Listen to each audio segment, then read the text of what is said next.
Time waits for no one. The Red Star Group building was rapidly reconstructed with the powers of professionals. Yet the Holy See loomed over them like a dark, towering mountain. Baize would not waste a single moment. He kept clearing 2-star dungeons.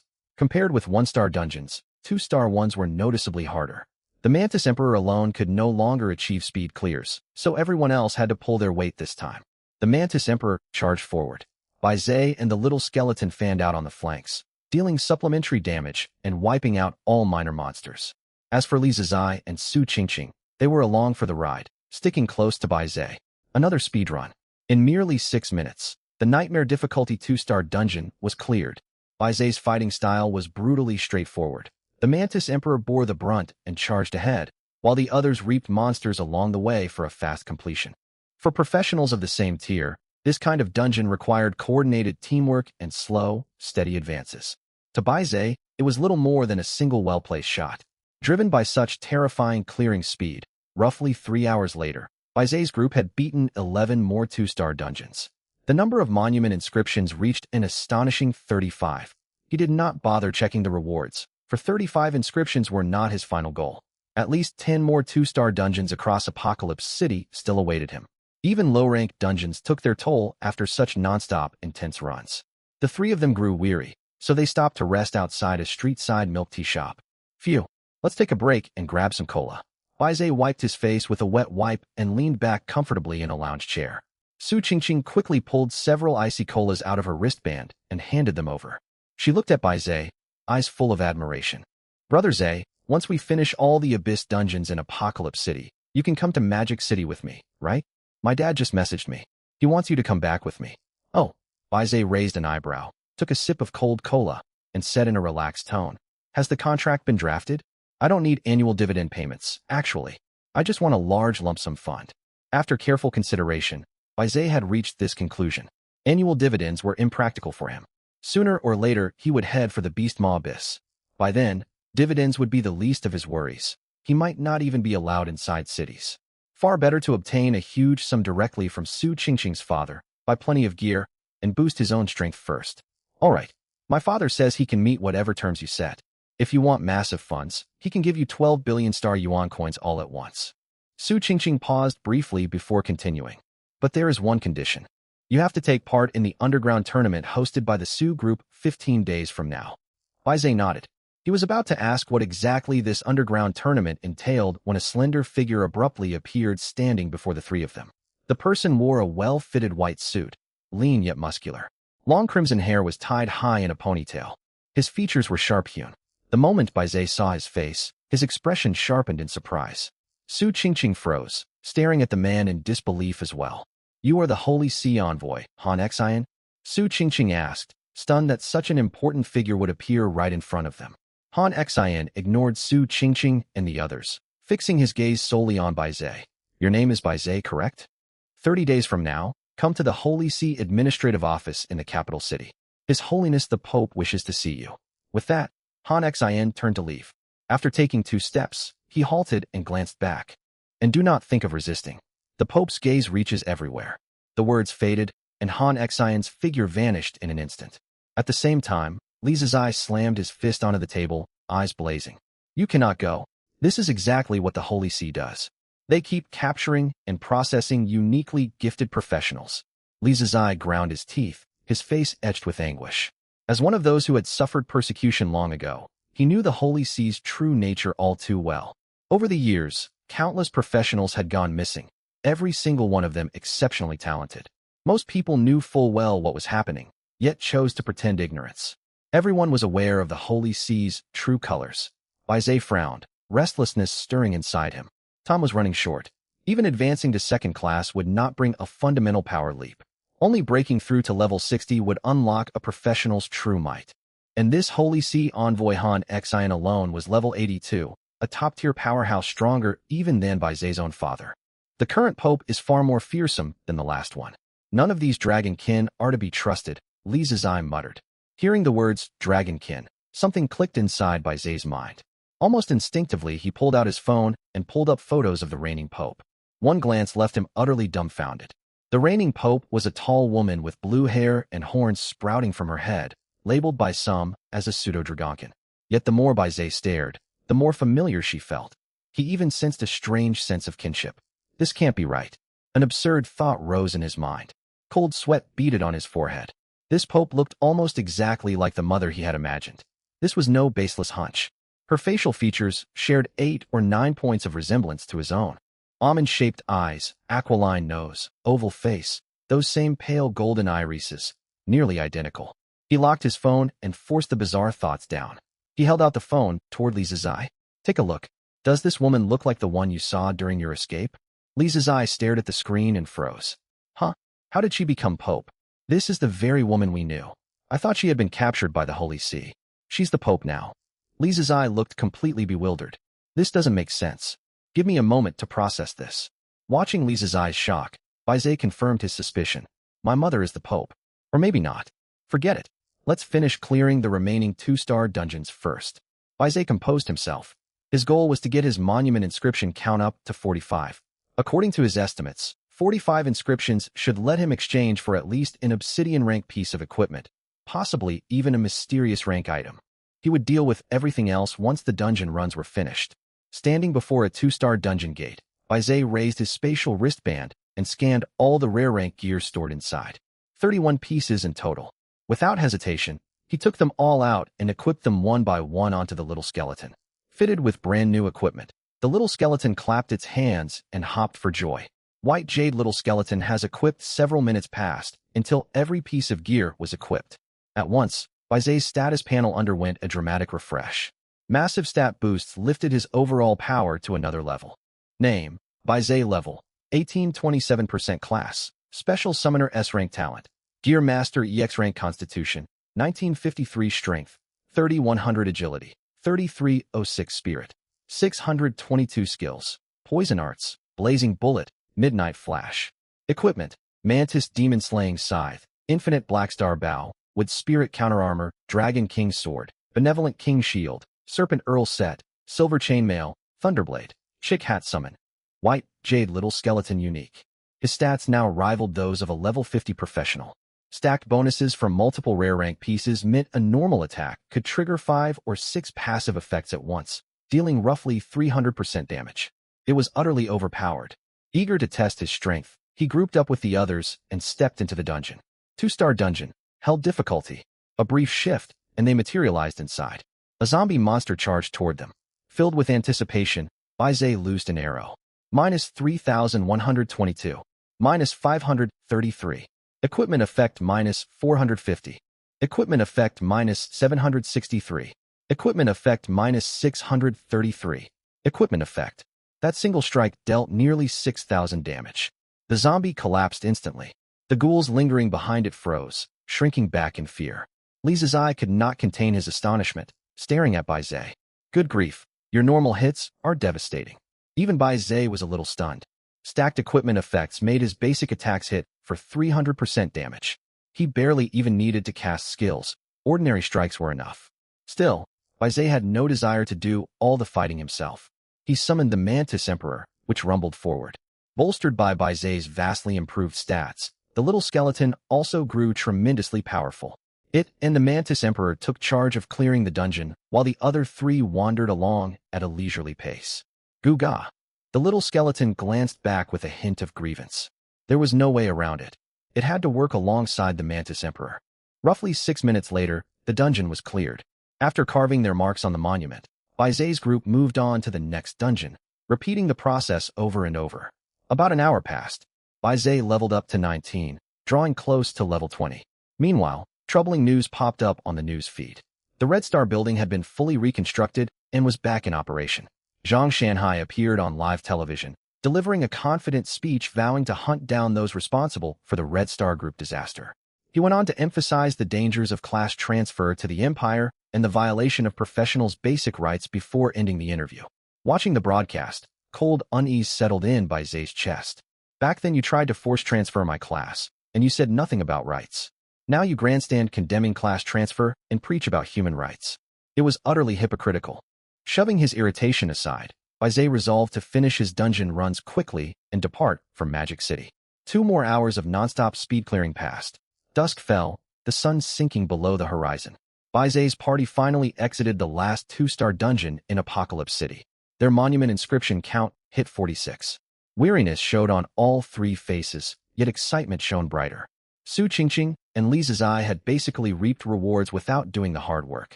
Even Baize had largely let the undead Mantis Emperor carry the burden. But no one cared about that right now. All minds were fixed on what rewards 46 inscriptions would unlock. Su Qingqing checked her rewards first and exclaimed happily to the other two. Brother Zhe, I can exchange for a non-level restricted obsidian rank weapon. Hearing that, Li Zizai looked a little disgruntled. Huh? Our inscription counts are almost the same. Why do I only get a non-level restricted hero rank item? Su Qingqing giggled. It depends on your dungeon contribution. You just tag along behind brother by the whole time. What good rewards do you expect? Hee. Su Qingqing spoke the truth, and Baize agreed wholeheartedly. His own rewards were simply incredible, so much so he could hardly believe them. Monument inscription times 46 rewards non-level restricted mysterious rank weapon of choice, non-level restricted obsidian 7-star skill book of choice. This time there was no pick one or the other. He received both prizes. A choice of mysterious rank weapon, plus an obsidian 7-star skill book. Baize swallowed hard. His infinite Blackstar bow granted a 1500 stat bonus, yet it was merely hero rank. Mysterious rank stood above obsidian, second only to primeval rank. Hero rank, plus 1,500 stats. Obsidian rank, plus 5,000 stats. That meant a mysterious rank weapon should grant roughly plus 10,000 stats. Excitement surged through him. He turned his attention to the obsidian 7-star skill book. He saved the best for last and opened the skill book selection menu first. Available skill books: 1. Explosive Spark Offensive, 2. Great WRM's Roar Hard Crowd Control, 3. Blood of Glory Summon Quality Enhancement. Baize studied the options. Explosive Spark dealt solid 600% damage with burning effects, yet he already had more than enough firepower. Great WRM's Roar offered powerful crowd control, but Baize saw little need for it. He planned to keep looting control effect weapons from dungeons. He would not lack crowd control options. Even so, one skill immediately caught his eye: Blood of Glory. The little skeleton was only rare rank. That had long gnawed at Baize. For all the rare gear and consumables stacked onto it, making it far stronger than most other summons, its base bloodline remained mediocre. Its original signature skill, Big Head Charge, sounded rather unimpressive. He had to take Blood of Glory to fix this fundamental weakness and raise the summon's base stats.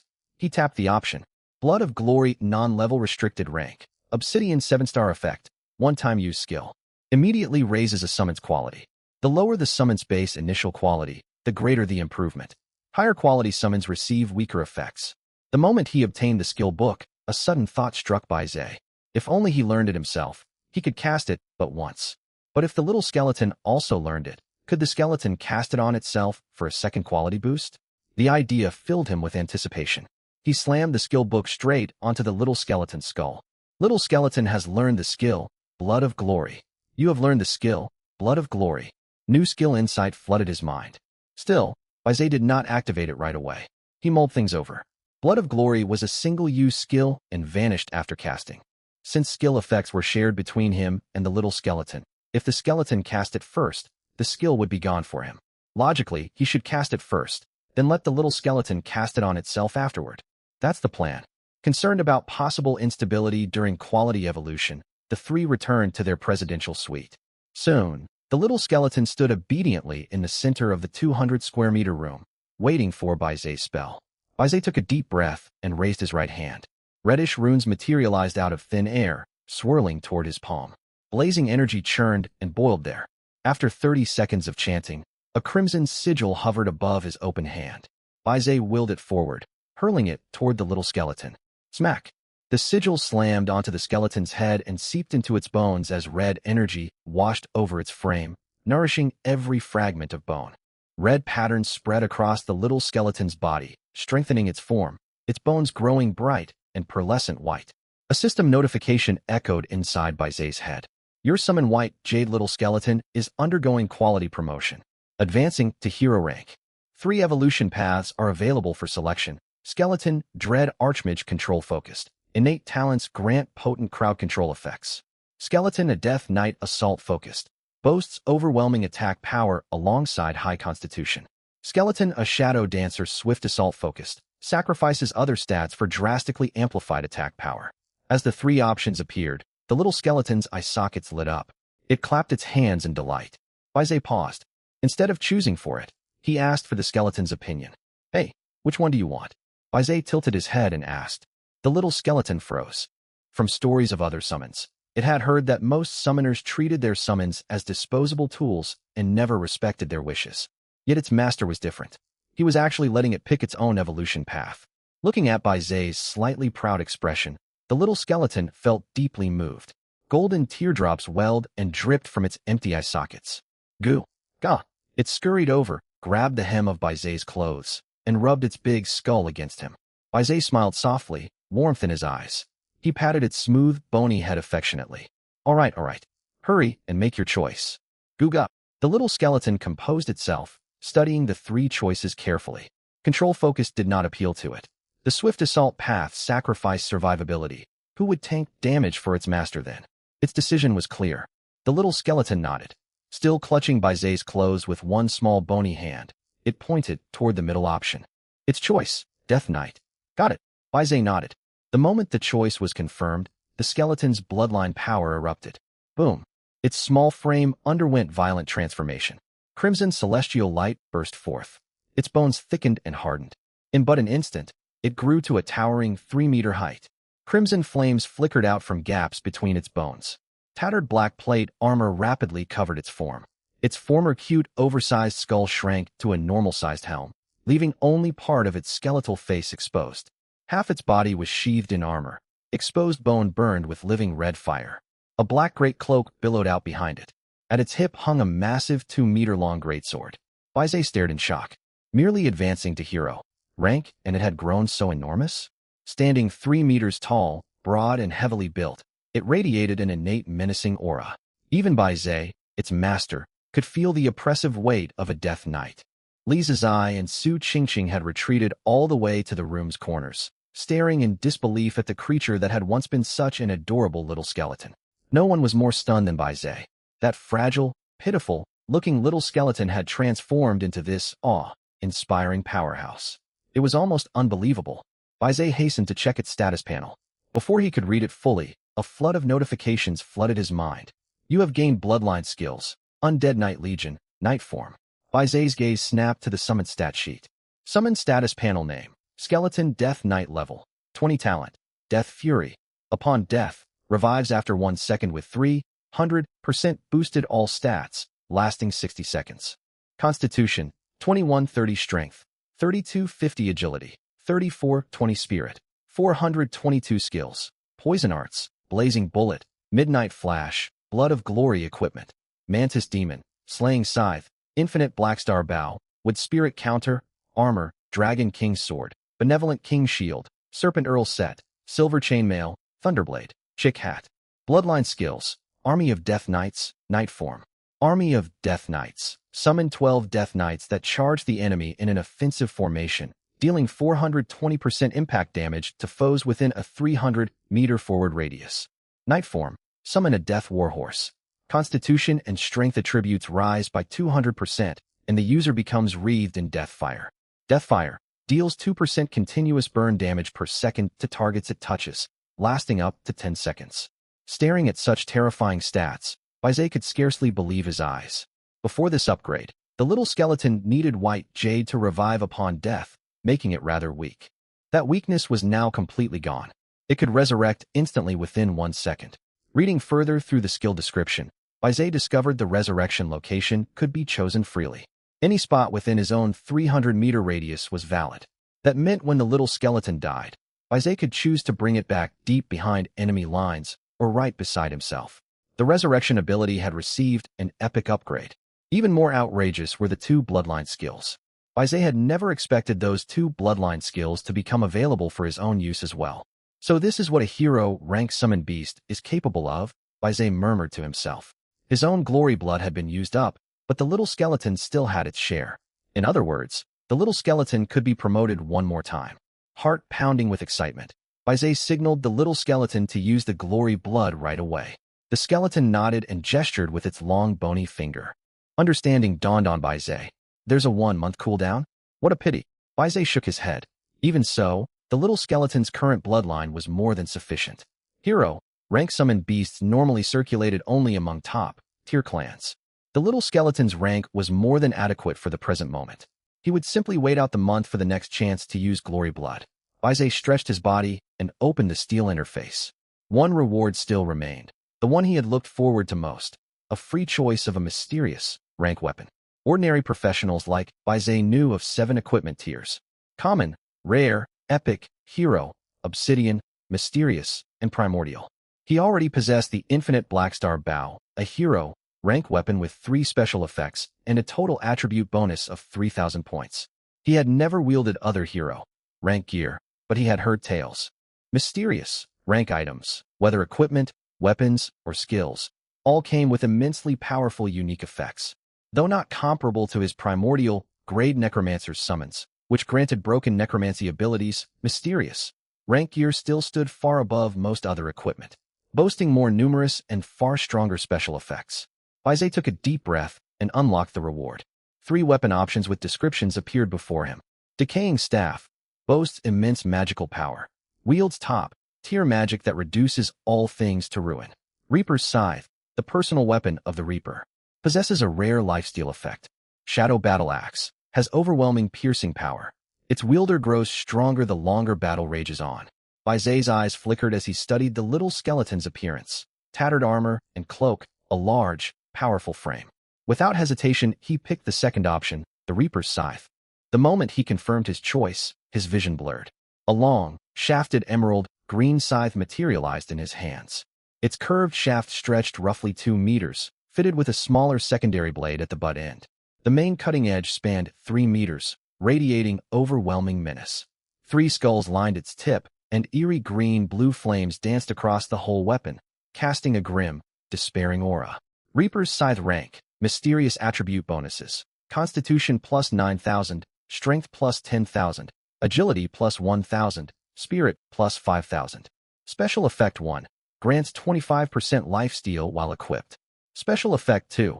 Attacks apply a heal block debuff lasting 20 seconds. Special Effect 3. Forces an instant kill against enemies below 5% health, ignoring health lock mechanics. Special Effect 4. Upon slaying a target, the weapon's spirit stat increases based on the victim's power. Baize's heart jolted at these stats. With this weapon equipped, his combat power would rival that of a level 50 professional. Lifesteal, anti-heal, forced execution, scaling spirit, it's perfectly rounded. This all-around weapon was exactly what he wanted. He handed the Reaper's Scythe over to the little skeleton. Wielding the scythe, the little skeleton's Death Knight form looked even more menacing and towering. Like Death Incarnate, little skeleton has equipped Reaper's Scythe: Constitution plus 9,000, Strength plus 10,000, Agility plus 1,000, Spirit plus 5,000. You have equipped Reaper's Scythe: Constitution plus 9,000, Strength plus 10,000, Agility plus 1,000, Spirit plus 5,000. As the equipment settled in, Baize's body shuddered, and golden light flashed in his eyes. Massive attribute surges coursed through him. Blood raced through his veins while his heartbeat slowed, a sign that his physical capabilities had vastly improved. He casually reached out and pinched the edge of a glass table. With a light squeeze, the entire surface crumbled into fine glass powder. Nearby, Su Qingqing's voice trembled. Zai, what reward did you get? Can you call your summoned beast back a little? We're too scared to come closer. Both of them looked pale. The overwhelming auras pouring off by Zai and the little skeleton felt like 2 apex predators, intimidating anyone nearby. All right. Baize nodded and recalled the little skeleton. He checked his current stats. They had skyrocketed to unimaginable heights. Name: Baize, level 20. 33% class, exclusive Summoner S, rank talent, Gear Master EX, rank, Constitution, 11130 strength, 13250 agility, 4420 spirit, 5422 skills, Toxin Arts, Blazing Flame Shot, Midnight Flash Equipment, Reaper's Scythe, Heart Steel, Mantis Demon, Slaying Scythe, Infinite Blackstar Bow, Wood Wraith Counter, Armor, Dragon King's Sword, Benevolent King's Shield, Serpent Lord's Set, Silver Chainmail, Thunderblade, Chick Hat, Summoned Beast, Little Skeleton Unique. Phew, this feels great. Baize clenched his fist in satisfaction and glanced at Su Qingqing. If not for this girl, he might well have missed these 2 huge opportunities. They were currently grinding the 3-star abyss. yet still short of the divine steel rating. All things considered, Su Qingqing had proven quite useful. Congratulations, Zai. Shall we head for Magic City next? My father has already made all the arrangements. Su Qingqing beamed, her eyes curving like crescent moons as she looked earnestly at him. Sure, we leave right now. Bai Zai nodded and turned toward her. By the way, look up who the strongest member of Red Star Group is. A thought crossed his mind. If Red Star Group lacked level 50 or higher third-turn professionals, he might eliminate them early. To remove a future threat, Su Qingqing sent a quick text message on her phone.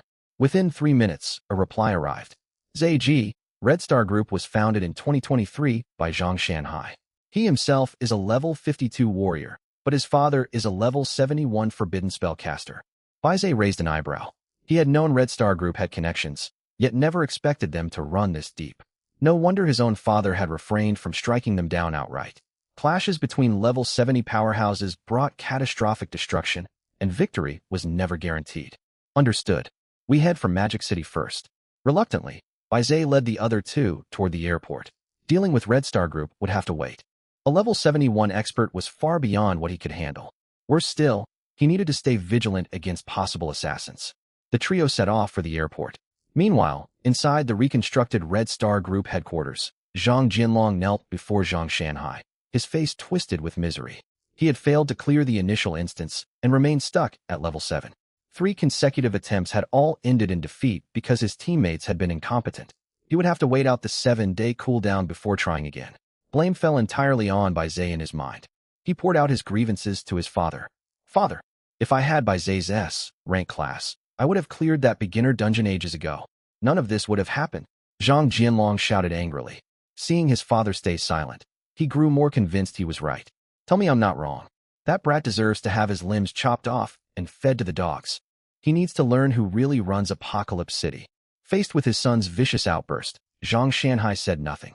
He sipped his tea and smoothed back his slick-back hair. Red Star Group wielded immense power across Apocalypse City. Even the mayor acknowledged their presence. Why should they fear a mere poor student like Bai Zai?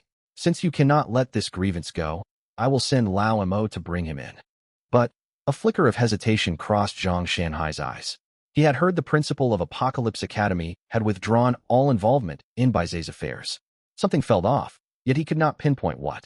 By all logic, the boy ought to have no background whatsoever. What Zhang Shanhai did not know was that the destruction of their building had killed several high-ranking executives who would have relayed warnings from the Su clan. No such warning had reached him. He remained completely unaware of Bai Zai's ties to the Su clan. Filled with overconfidence, he picked up his phone. Hello, Lao Mo. I have a job for you. When? Right now? Move fast. I'm telling you, the skyscrapers in Magic City are stunning. It's so much bigger and more beautiful than Apocalypse City. Su Qingqing chattered cheerfully, drawing closer to Bai Zai. Bai Zai frowned. A strange feeling hung thick in the air. They stood only 200 to 300 meters from the airport when he suddenly halted. What's wrong, Zai? Nothing. Bai Zai narrowed his eyes and spun around to face the crowd behind them. A tall figure advanced through the throng, clad in tattered black rags, gaunt, faced with gloomy eyes. The instant he appeared, the crowd seemed frozen mid-motion. Even birds in the sky hung suspended. He locked gazes with Bai Zai and displayed his level. Level 37, Void Assassin S, rank 2nd, turn. Darkness spilled endlessly out from behind him, swallowing a wide area. In the blink of an eye, only he and Bai Zai remained within this isolated space. Everyone else had been cast outside. As Red Star Group's top enforcer, Lao Mo commanded unfathomable void domain powers. Once activated, no outsider could perceive events unfolding inside. He vastly outmatched ordinary level 30 professionals. Ordinarily, he would never target such a low-level newcomer.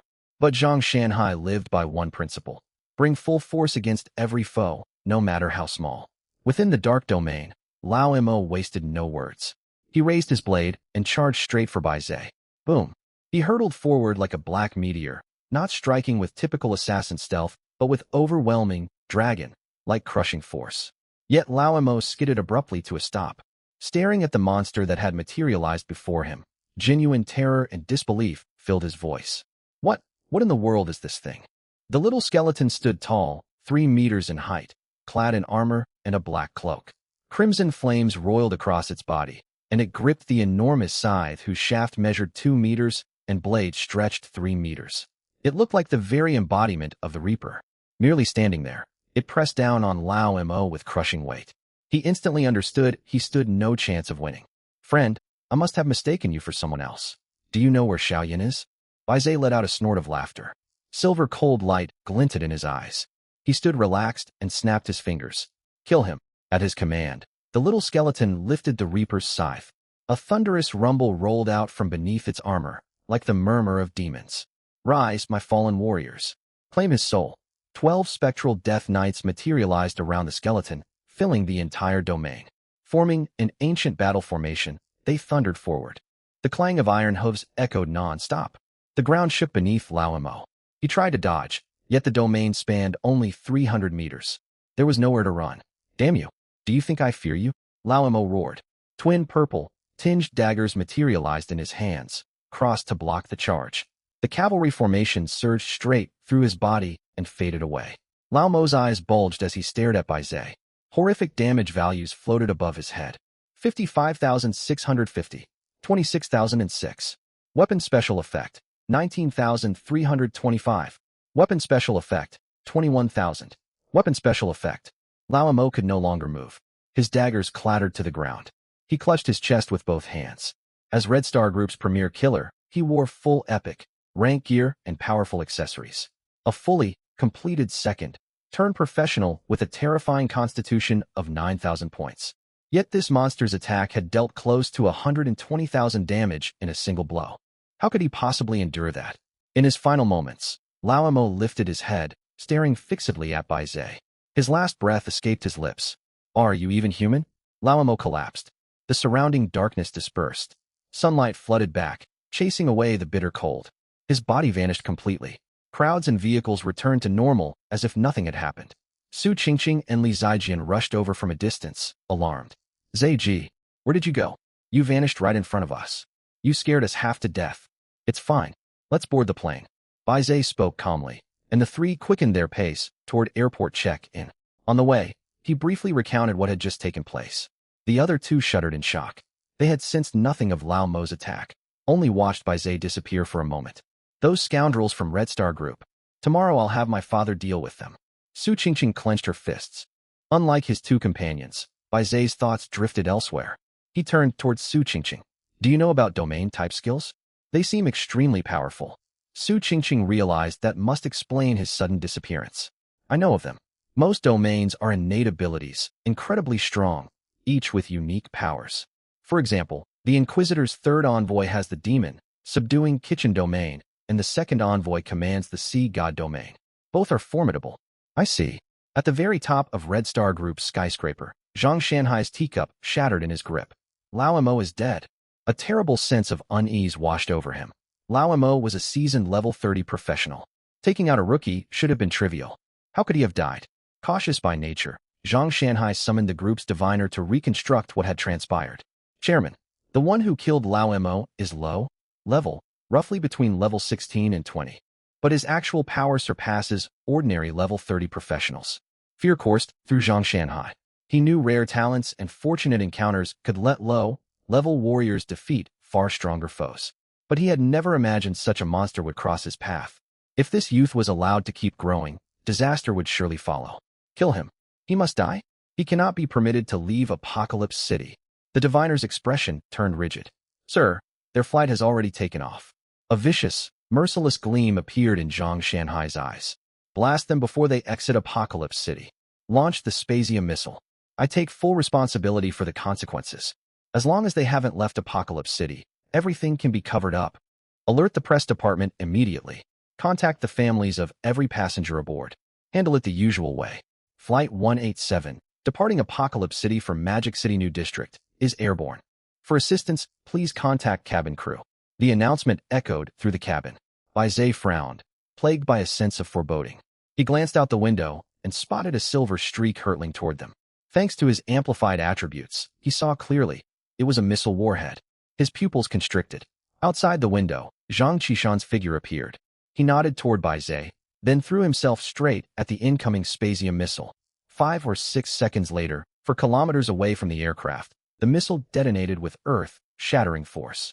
Shockwaves jolted the jet off its flight path. Clouds billowed backward. Acrid smoke filled the air, and space itself rippled. A small mushroom cloud bloomed amid gale force winds. Zhang Qishan was torn apart into mangled flesh and plummeted toward the ground far below. Both Bai Zhe and Su Qingqing witnessed the explosion. She stared numbly out the window. Zhang Qishan had been assigned to protect Bai Zhe, yet was under no obligation to sacrifice his own life. But Su Qingqing, the Su clan's young heiress, had also been on that plane. In the end, he had blocked the missile with his own body. Tears streamed down Su Qingqing's face as she understood what had happened. Though he was not well acquainted with Zhang Qishan, Zhang was still a member of his company and an elder to him. These bastards. Do they really think they're local overlords? Li Ziren said in disbelief.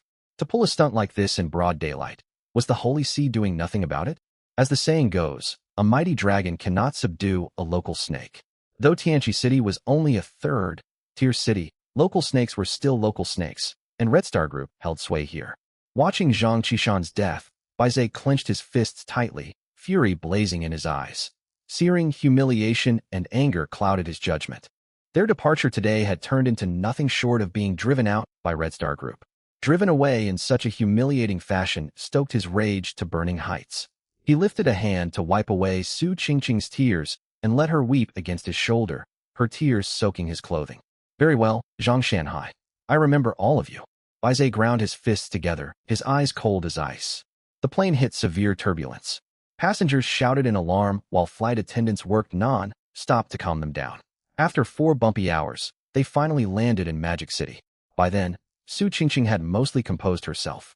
She quickly contacted their company, and soon a stretched Lincoln arrived to pick them up. No one spoke a word along the drive. After such a devastating incident, even the normally lively Li Ziren fell silent. More than 10 minutes later, they reached Su Group's headquarters. Su Qingqing got out first and led Bai Zhe and the other man upstairs, heading for her father's office. Halfway there, however, she received word that they should proceed to the top-floor martial arts hall instead, so the group made their way straight to the highest level. Meanwhile, up in the martial arts hall, Su Tianhao was entertaining several distinguished guests. Everyone sipped tea and made small talk. Su Tianhao personally poured tea for the 2 young professional ability users seated before him, wearing a fawning smile. You two are outstanding rising talents of Magic City. Joining Su Group is without a doubt your best possible choice. He laughed heartily, yet the 2 youths and the elderly man standing behind them gave him no respect. An old man clad in a black robe kept his face concealed and spoke in an insidious tone. That goes without saying.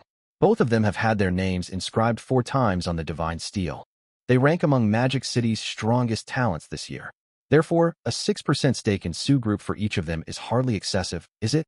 Ignoring Su Tianhao's darkening expression, the old man kept talking on his own. This young Master Yin is extraordinarily gifted. He possesses an SSS ranked class alongside AC ranked talent, and the 2 complement each other perfectly. His future ceiling is certainly no lower than level 70. At those words, young Master Yin glanced up and gave Su Tianhao a knowing smile. Greed glinted in his fox-like eyes, making Su Tianhao feel deeply repulsed. The old man then pointed at the girl beside him. This young lady is Lin Haiyao. Though her class is only SS ranked, she also bears a talent, a 1 in 10,000 B ranked one. Her potential matches young Master Yin's without question. The young girl puffed out her chest, toying with an ice artifact in her hands. She did not even glance at Su Tianhao, carrying an aloof, unapproachable air. If they form permanent ties with your Su Group, asking for those shares is reasonable. 6% apiece amounts to merely 12% in total. The old man's tone grew more aggressive as he spoke. Seeing Su Tianhao's grim, silent face, he issued a reminder. In less than half a month, the Merchant Dragon Tournament will commence once more. Su Group currently lacks promising young talents. Take these 2 on board, and you will at least preserve your standing. Elder Gui, give me time to think this over.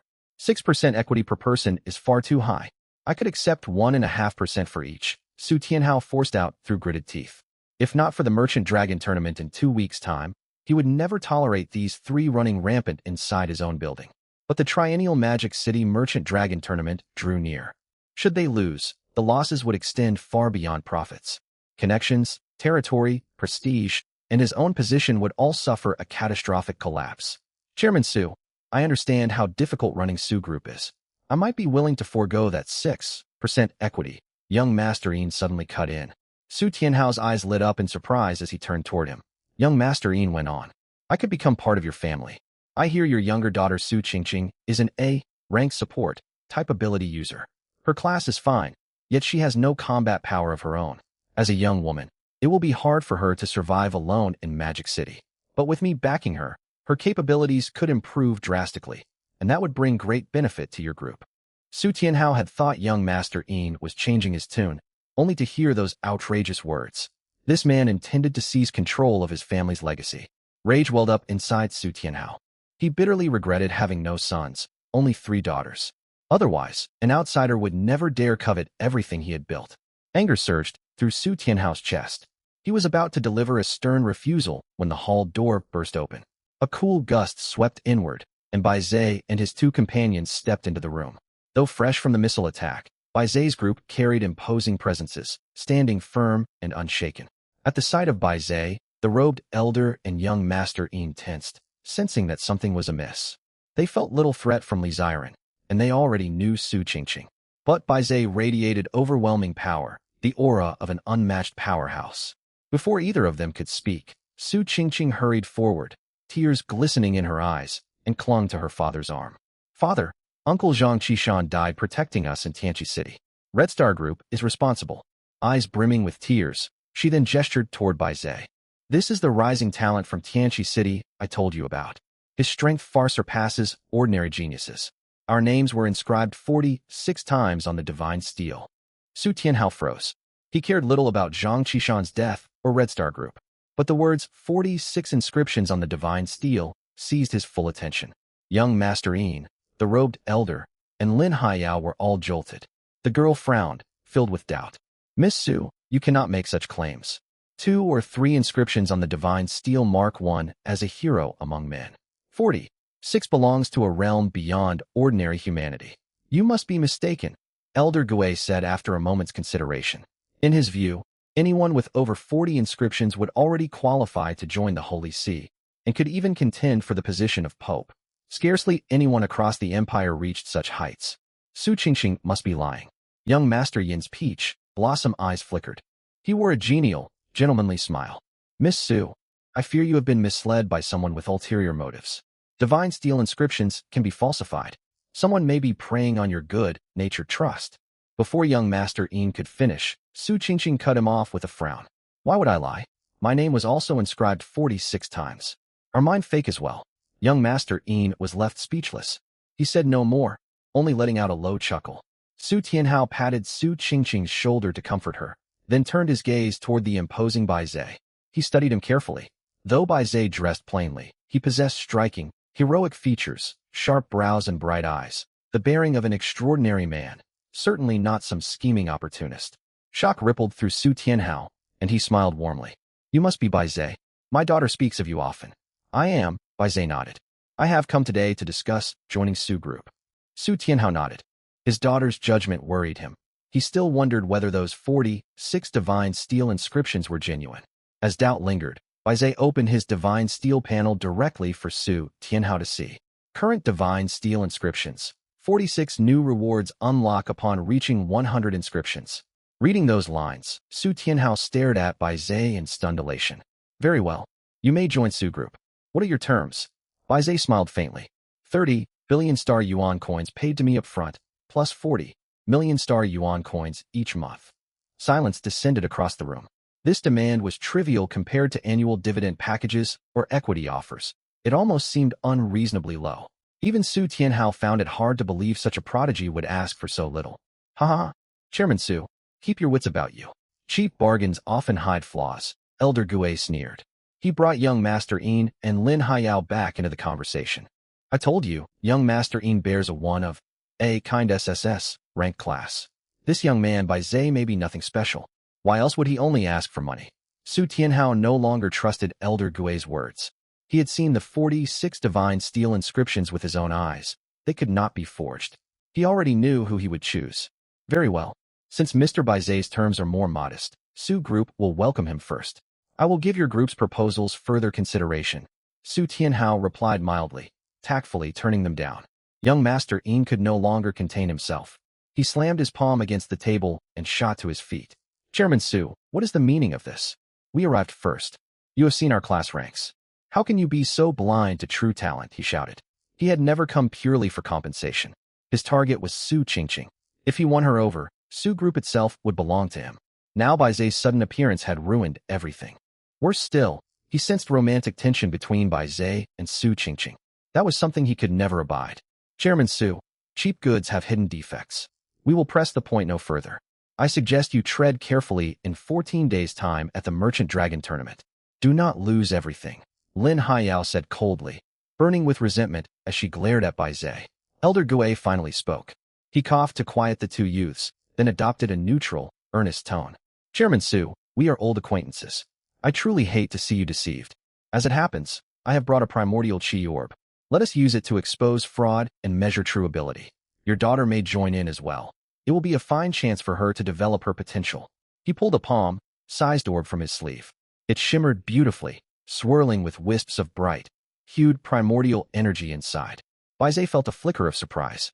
Primordial Chi was a power only available to professional ability users after level 60, a core offensive resource unlocked upon their third-class advancement. Only children from great clans got early exposure to it to lay a foundation for later power.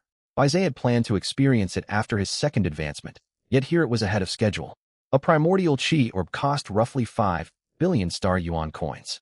Its staggering price showed just how heavily the old man was willing to gamble. Su Tianhao stepped forward, took the orb, and examined it closely, confirming no tampering. Elder Gui's suggestion has merit.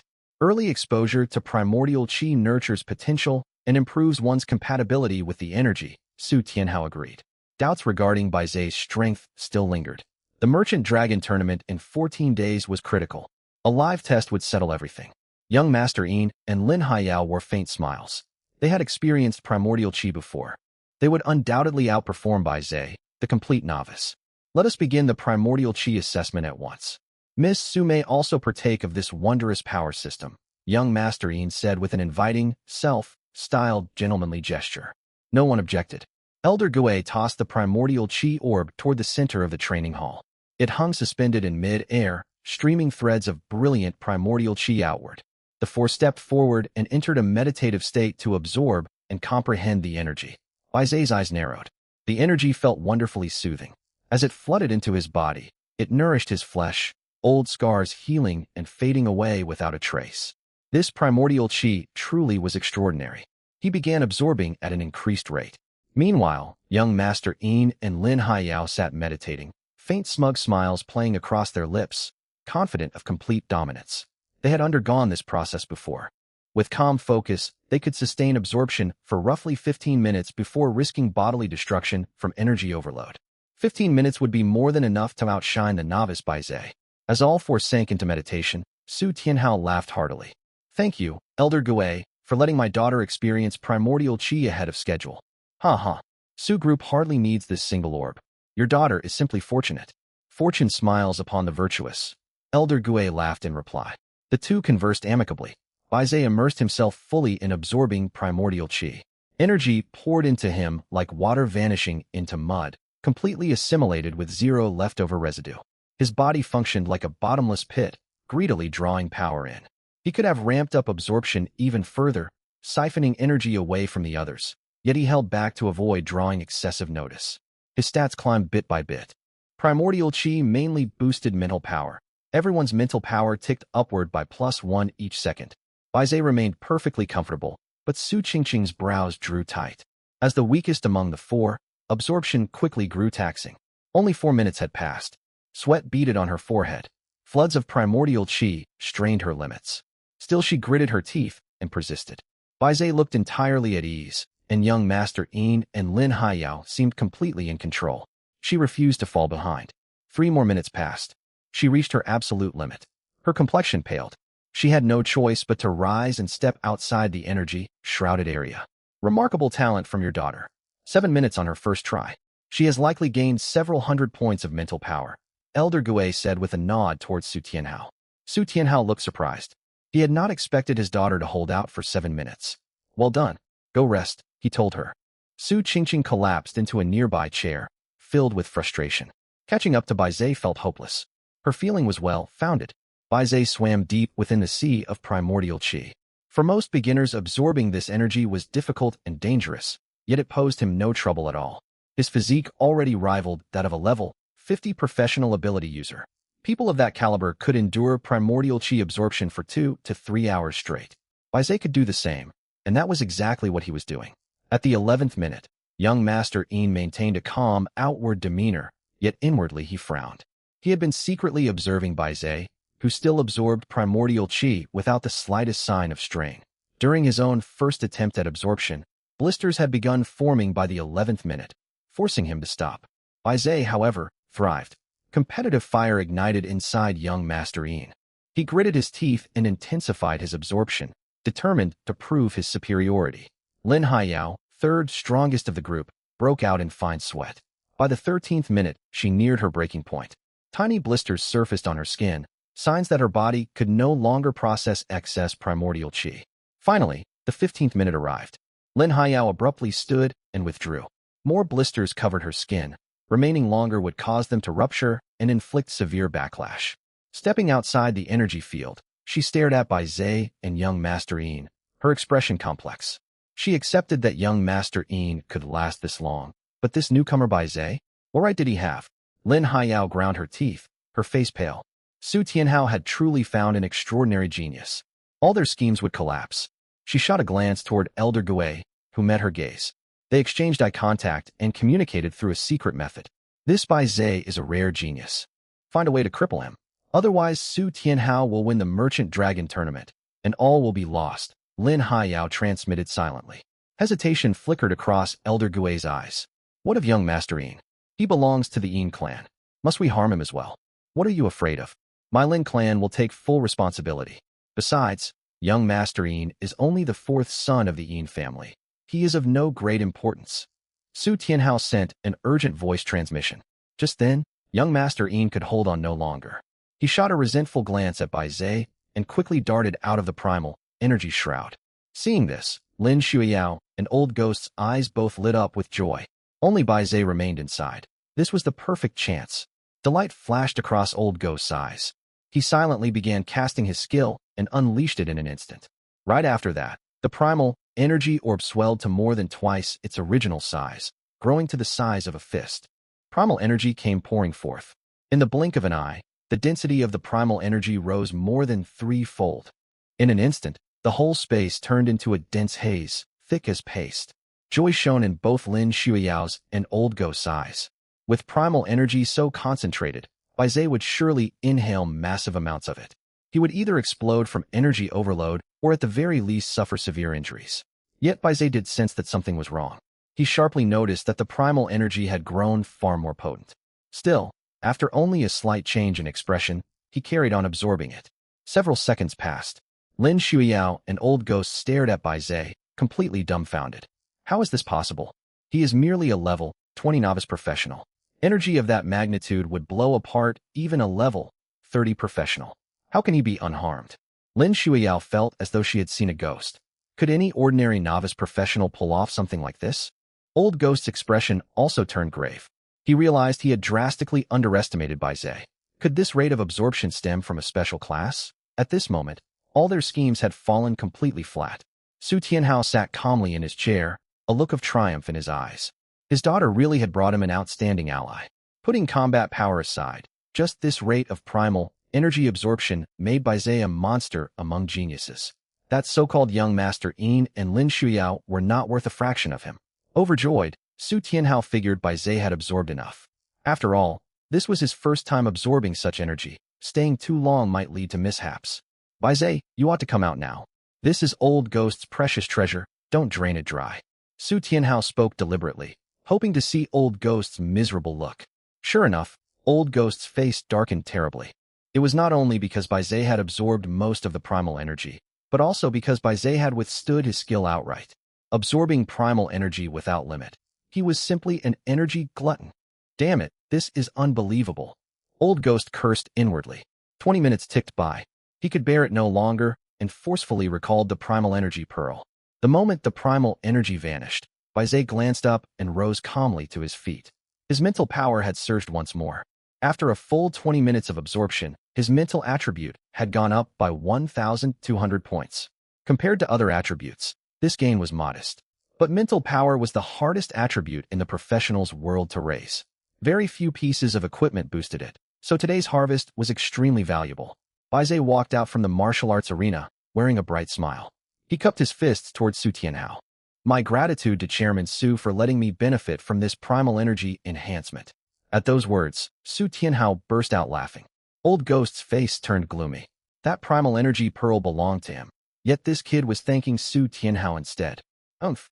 Old Ghost let out a cold snort and turned to leave with his two companions. He did not wish to stay a moment longer. Staying any further would only bring endless humiliation. Better to depart at once. Old Ghost, are you leaving already? Won't you stay for dinner? The Su group serves excellent food. Su Tianhao called out with a cheerful grin. Old Ghost ignored him entirely. Young Masterine spun around instead.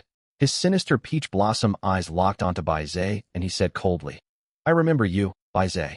We will meet again at the Merchant Dragon Tournament 14 days from now. Baize did not even glance at him and paid him no heed whatsoever. Helpless, young Master Yin left for good, seething with humiliation alongside Old Ghost. Amazing, Zeiji. You can stay with our Su group from now on. Su Qingqing had also recovered. Happily, she linked arms with Baize. Seeing this scene, Su Tianhao frowned, feeling something was off. Still, it was fine. Baize's asking price was low, only 3 billion star yuan coins. He could scrape that together. It was far better than giving away company shares. With that thought, Su Tianhao's features softened again. He waved at the two of them. Come over, Mr. Bai. Let us sign the contract. From today onward, you are part of the Su group, our public face. Shortly afterward, Baize signed the contract with Su Tianhao and officially joined the Su group. At the same time, Li Zizai was also recruited, receiving an 80 million star yuan contract. Considering his comparatively weaker strength, this was already a generous offer. Once the contracts were signed, Su Tianhao felt relieved. He cupped his hands to the group. Very well. Our company cafeteria is on the 6th floor. Help yourselves. I still have piles of work to attend to. Also, come see me at 10 o'clock tomorrow morning. I have assignments for you. Understood. Thank you, Mr. Su. Baize did not trouble him further. He took Su Qingqing and Li Zizai toward the elevator bound for the 6th floor cafeteria. He could not summon Little Skeleton right now. Little Skeleton's appearance was far too terrifying. It was unsuitable to keep him out as a companion except during combat. So Baize could only soothe him through mental communication. Hang in there, buddy. Tomorrow, I will take you into a dungeon, and you can fight to your heart's content. At those thoughts, Little Skeleton's wild, primal voice echoed in his mind. Goo-ga. With matters settled, the group reached the cafeteria. Baize had already noticed how extravagantly wealthy the Su group was the moment he stepped inside. The Su group building stood over 100 stories tall, covering more than 40 hectares of land. It was less a building and more a self-contained vertical city. The cafeteria itself was even more extraordinary. Stepping inside, they found themselves inside a vast simulated grassland dotted with yurt-style pavilions. Dishes included whole roasted lambs, steamed abalones, and even grilled meat from rare spirit beasts. The lives of the wealthy really are something else, Baize thought to himself. He and his companions finished their lavish dinner. Later, Su Qingqing took her leave. Baize and Li Zizai returned to their assigned lodgings and spent an uneventful night. The next day, at 8:30 a.m., right after finishing washing up, Baize and the others received a message from Su Tianhao telling them to assemble on the 32nd floor of the Su Group Tower. When the three of them arrived, they found 5 or 6 professionals already gathered there, fully equipped and ready for action. Ah, Baize, you are here. I did not get a chance to mention this earlier. The secret realm on the 32nd floor went into turmoil last night. The monsters inside have grown restless, and several special variants have appeared that need dealing with. Su Tianhao explained. Tiredness lingered in his eyes. He had clearly been handling this crisis all night. Baize nodded. Now that he worked for the Su Group, he had a duty to get the job done. He looked toward the very center of the 32nd floor. There hung a huge sky-blue vortex, spinning counterclockwise, silent and profound. The instant his gaze fell upon it, a system panel materialized before his eyes. Dragon Legacy Secret Realm Rank. For star difficulty modes. Normal, Hard, Hell, Despair Monsters, Ancient Creatures Boss, Ancient Tyrannosaurus Rex. The Su Group was absurdly rich. They had installed an entire secret realm, something far more dangerous than ordinary dungeons, inside their corporate tower. Baize mused inwardly. 4-star dungeons were a significant step up from 3-star ones. Yet this was a secret realm. Even a 1-star secret realm was vastly harder than a 2-star dungeon. This particular secret realm was far more challenging than standard 4-star dungeons, verging on 5-star difficulty. Baize pondered. He might be able to clear it, but it would hardly be easy. While he was lost in thought, one of the 4 nearby professionals, a short-statured man, fixed a hostile stare on Baize. Mr. Su, with all due respect, why did you bring a level 20 professional along? The rest of us are veteran professionals around level 40. Are we supposed to babysit him? At those words, a bald professional beside him chimed in. Exactly. Level 20 is still novice territory. What good is bringing him here? Right? This 4-star secret realm was already tough, and now it is in a rampaging state.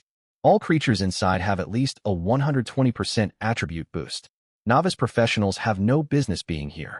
As the 4 professionals directed their criticism at Baize, Su Tianhao quickly stepped in to mediate.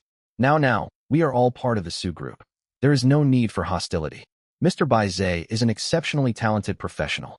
He holds genuine strength, rest assured. He will not hold the team back. Hearing this, the 4 professionals' expressions softened slightly. The bald man was about to add another remark when Baize cut him off. If we are tackling a 4-star secret realm, why did Mr. Su even bring you lot? Are you only here to make up numbers? Baize's blunt words stunned even Su Tianhao. From Baize's perspective, show me respect, and I will return it. If you offer none, I see no reason to hold back my true nature. A haughty glint appeared in Baize's eyes, and a faint, arrogant smile tugged at his lips. Let me be clear, I am not targeting any single person. I mean, every single one of you here is dead weight. Who the hell are you calling dead weight? Explain yourself. The short man flew into a rage. He hefted a massive hammer and advanced, ready to strike Baize. Baize showed him no mercy. He gripped his scythe, ready to meet the blow head-on. Before fighting could break out, Su Tianhao hurried between them, forcing a placating smile. Come on, let's keep things civil. I am dead weight, all right? I am the dead weight. If we stabilize this secret realm, I will give each of you an extra 1 million star yuan coins. At that offer, the 4 professionals' tempers cooled. Their regular monthly pay was just over 10 million star yuan coins. A bonus of 1 million star yuan coins was a substantial sum. Gold moved men's hearts. The 4 of them suppressed their anger and even managed smiles. Baize fell silent, regarding Su Tianhao with a strange look. No wonder he is the boss. He can even call himself dead weight to defuse conflict, Baize thought internally. With my temper, I would never make a good executive. Hats off to Su Tianhao. Thanks to the boss's intervention, a truce was reached.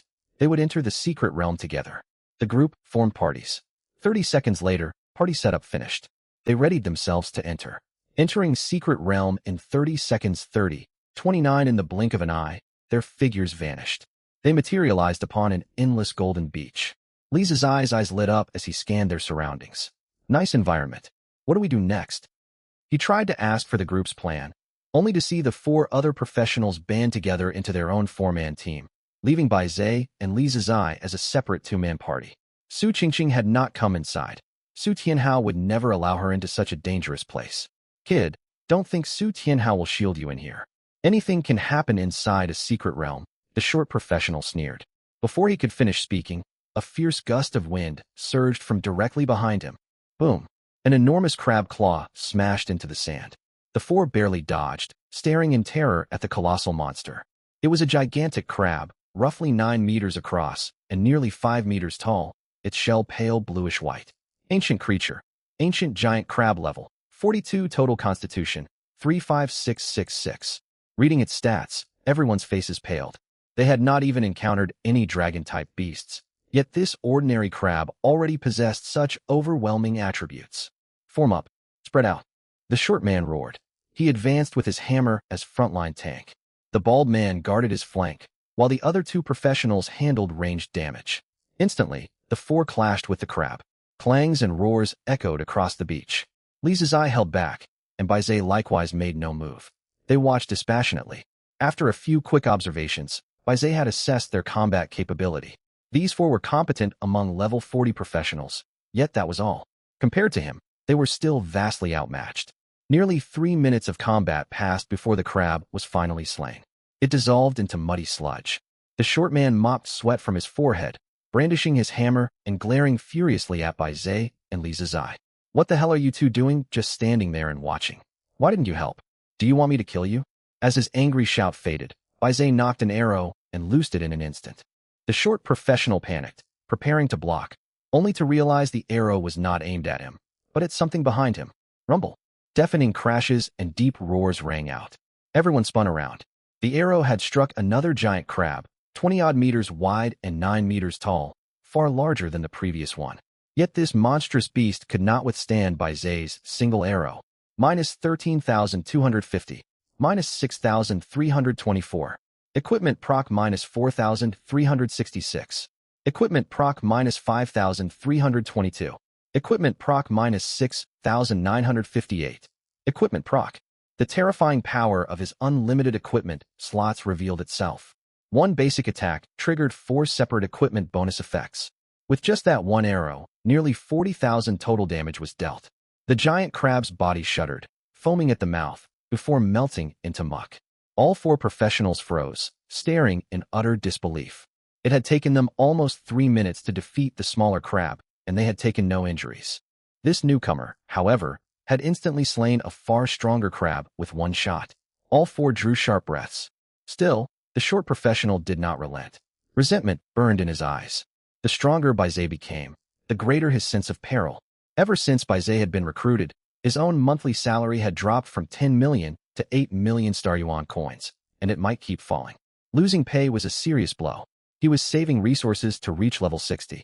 Further pay cuts might ruin his chance of breaking through. Witnessing Baize's power, he understood why Su Tianhao had hired him, yet fear and unease gnawed at him all the more. Frowning, he walked over to where the giant crab had perished, picked up the item it had dropped, and made no move to hand it over. The bald professional looked conflicted. That crab had been killed by Baize. The loot ought to belong to him. Baize's brows drew together. Hand it over. His tone was sharp. The short man's shameless conduct grated on him, and his patience neared its limit. We killed this crab. Why should we give you the drop? The short man retorted stubbornly, twisting facts to suit himself, fully prepared to dig in his heels. Come on, Yongji, give it to him. He is the one who killed it, the bald man advised, clapping him on the shoulder. In the next instant, brilliant green light flooded the short man's field of vision. The world split apart before his eyes. Splat! The short professional was cut clean in two and collapsed onto the sand. Baize flicked blood off his grim reaper's scythe, his face devoid of emotion. Complete silence descended over the scene. The other 2 professionals frowned, not daring to utter a single word. The bald man read the situation perfectly. He glanced down at the corpse of the short man, said nothing, quickly retrieved the looted item from the dead man's grasp, and respectfully offered it to Baize.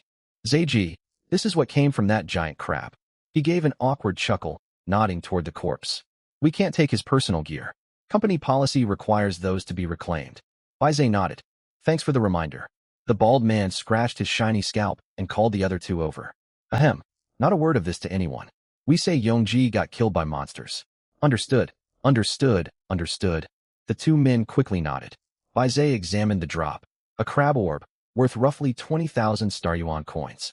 Yongji had lost his life over a mere 20,000 Star Yuan trinket. Truly not worth it. All right, gather yourselves. We head for the center. Baize waved him on.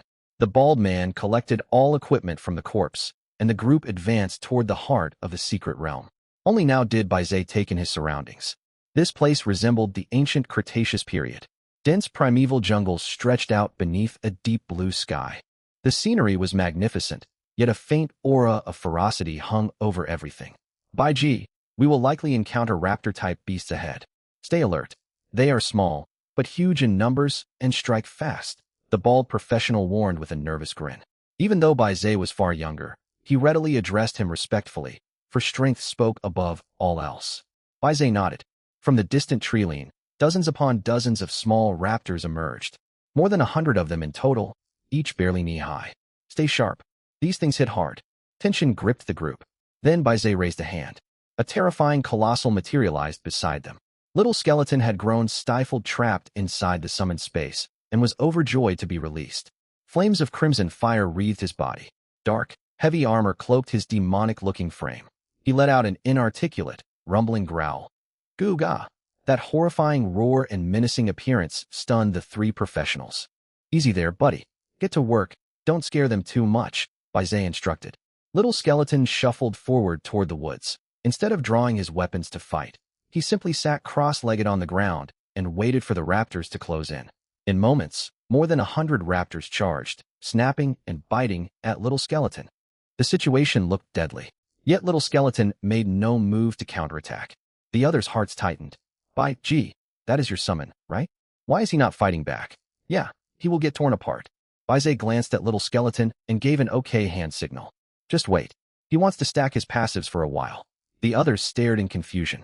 By now, Baize could interpret Little Skeleton's intentions through body language and instinctive mental impressions. The two shared a deep bond. Moreover, Little Skeleton had advanced to Obsidian rank. His intelligence had increased greatly. Before, he could only follow basic orders. Back to Little Skeleton sitting cross-legged. His defensive equipment effects activated. The damage, mitigating Benevolent King Shield. The mountain, Sea Broad, sword generating constant protective barriers. The raptor's bites barely scratched him. 322 to 132. 124 all incoming damage hovered around 3-digit values, causing health to drain so slowly that the Little Skeleton almost nodded off mid-fight. His whole reason for doing this was to stack Heartsteel's passive. Beneath this steady stream of damage, the Little Skeleton's frame slowly grew taller and larger. Seeing this, Li Ziliang's eyes lit up. He planted his hands on his hips and grinned. Well, pretty sweet gear I gave you, huh? Heartsteel is insanely useful. The bigger you get, the stronger you get. The stronger you get, the heavier your responsibility. The heavier your responsibility. Well, you just get bigger, plain and simple. Baize nearly lost his composure. Spouting rhymes non-stop. You trying to ace an exam? Li Ziliang chuckled. Just watch. Heartsteel's power is tremendous. Look, it's at least 4 meters tall now. Sure enough, when Baize looked closely, the Little Skeleton had swelled from 3 meters to 4 meters over the past 10-odd minutes. Its original appearance was intimidating enough, but now it looked utterly terrifying, like a skeleton king knight. Dreadful and solemn. At 4 meters tall, it resembled a skeletal war god. Whether it could win a fight or not, its sheer imposing aura was off the charts. As the skeleton grew in size, system notifications for increased constitution kept popping up for Baize. Heartsteel passive triggered. Constitution +1+1+1. Over 10 minutes, Baize's constitution rose by more than 80 points, a very solid gain. Soon after, the crimson fire burning on the Little Skeleton incinerated the raptors one after another.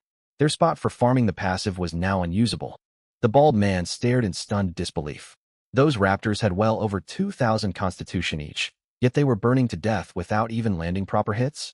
Even the two professional players realized something was terribly wrong. The Su group hadn't sent some trivial minion. They'd unleashed a true powerhouse. The two silently observed a moment of mental silence for Yonggu, then went back to keeping watch. Crack, crack, crack.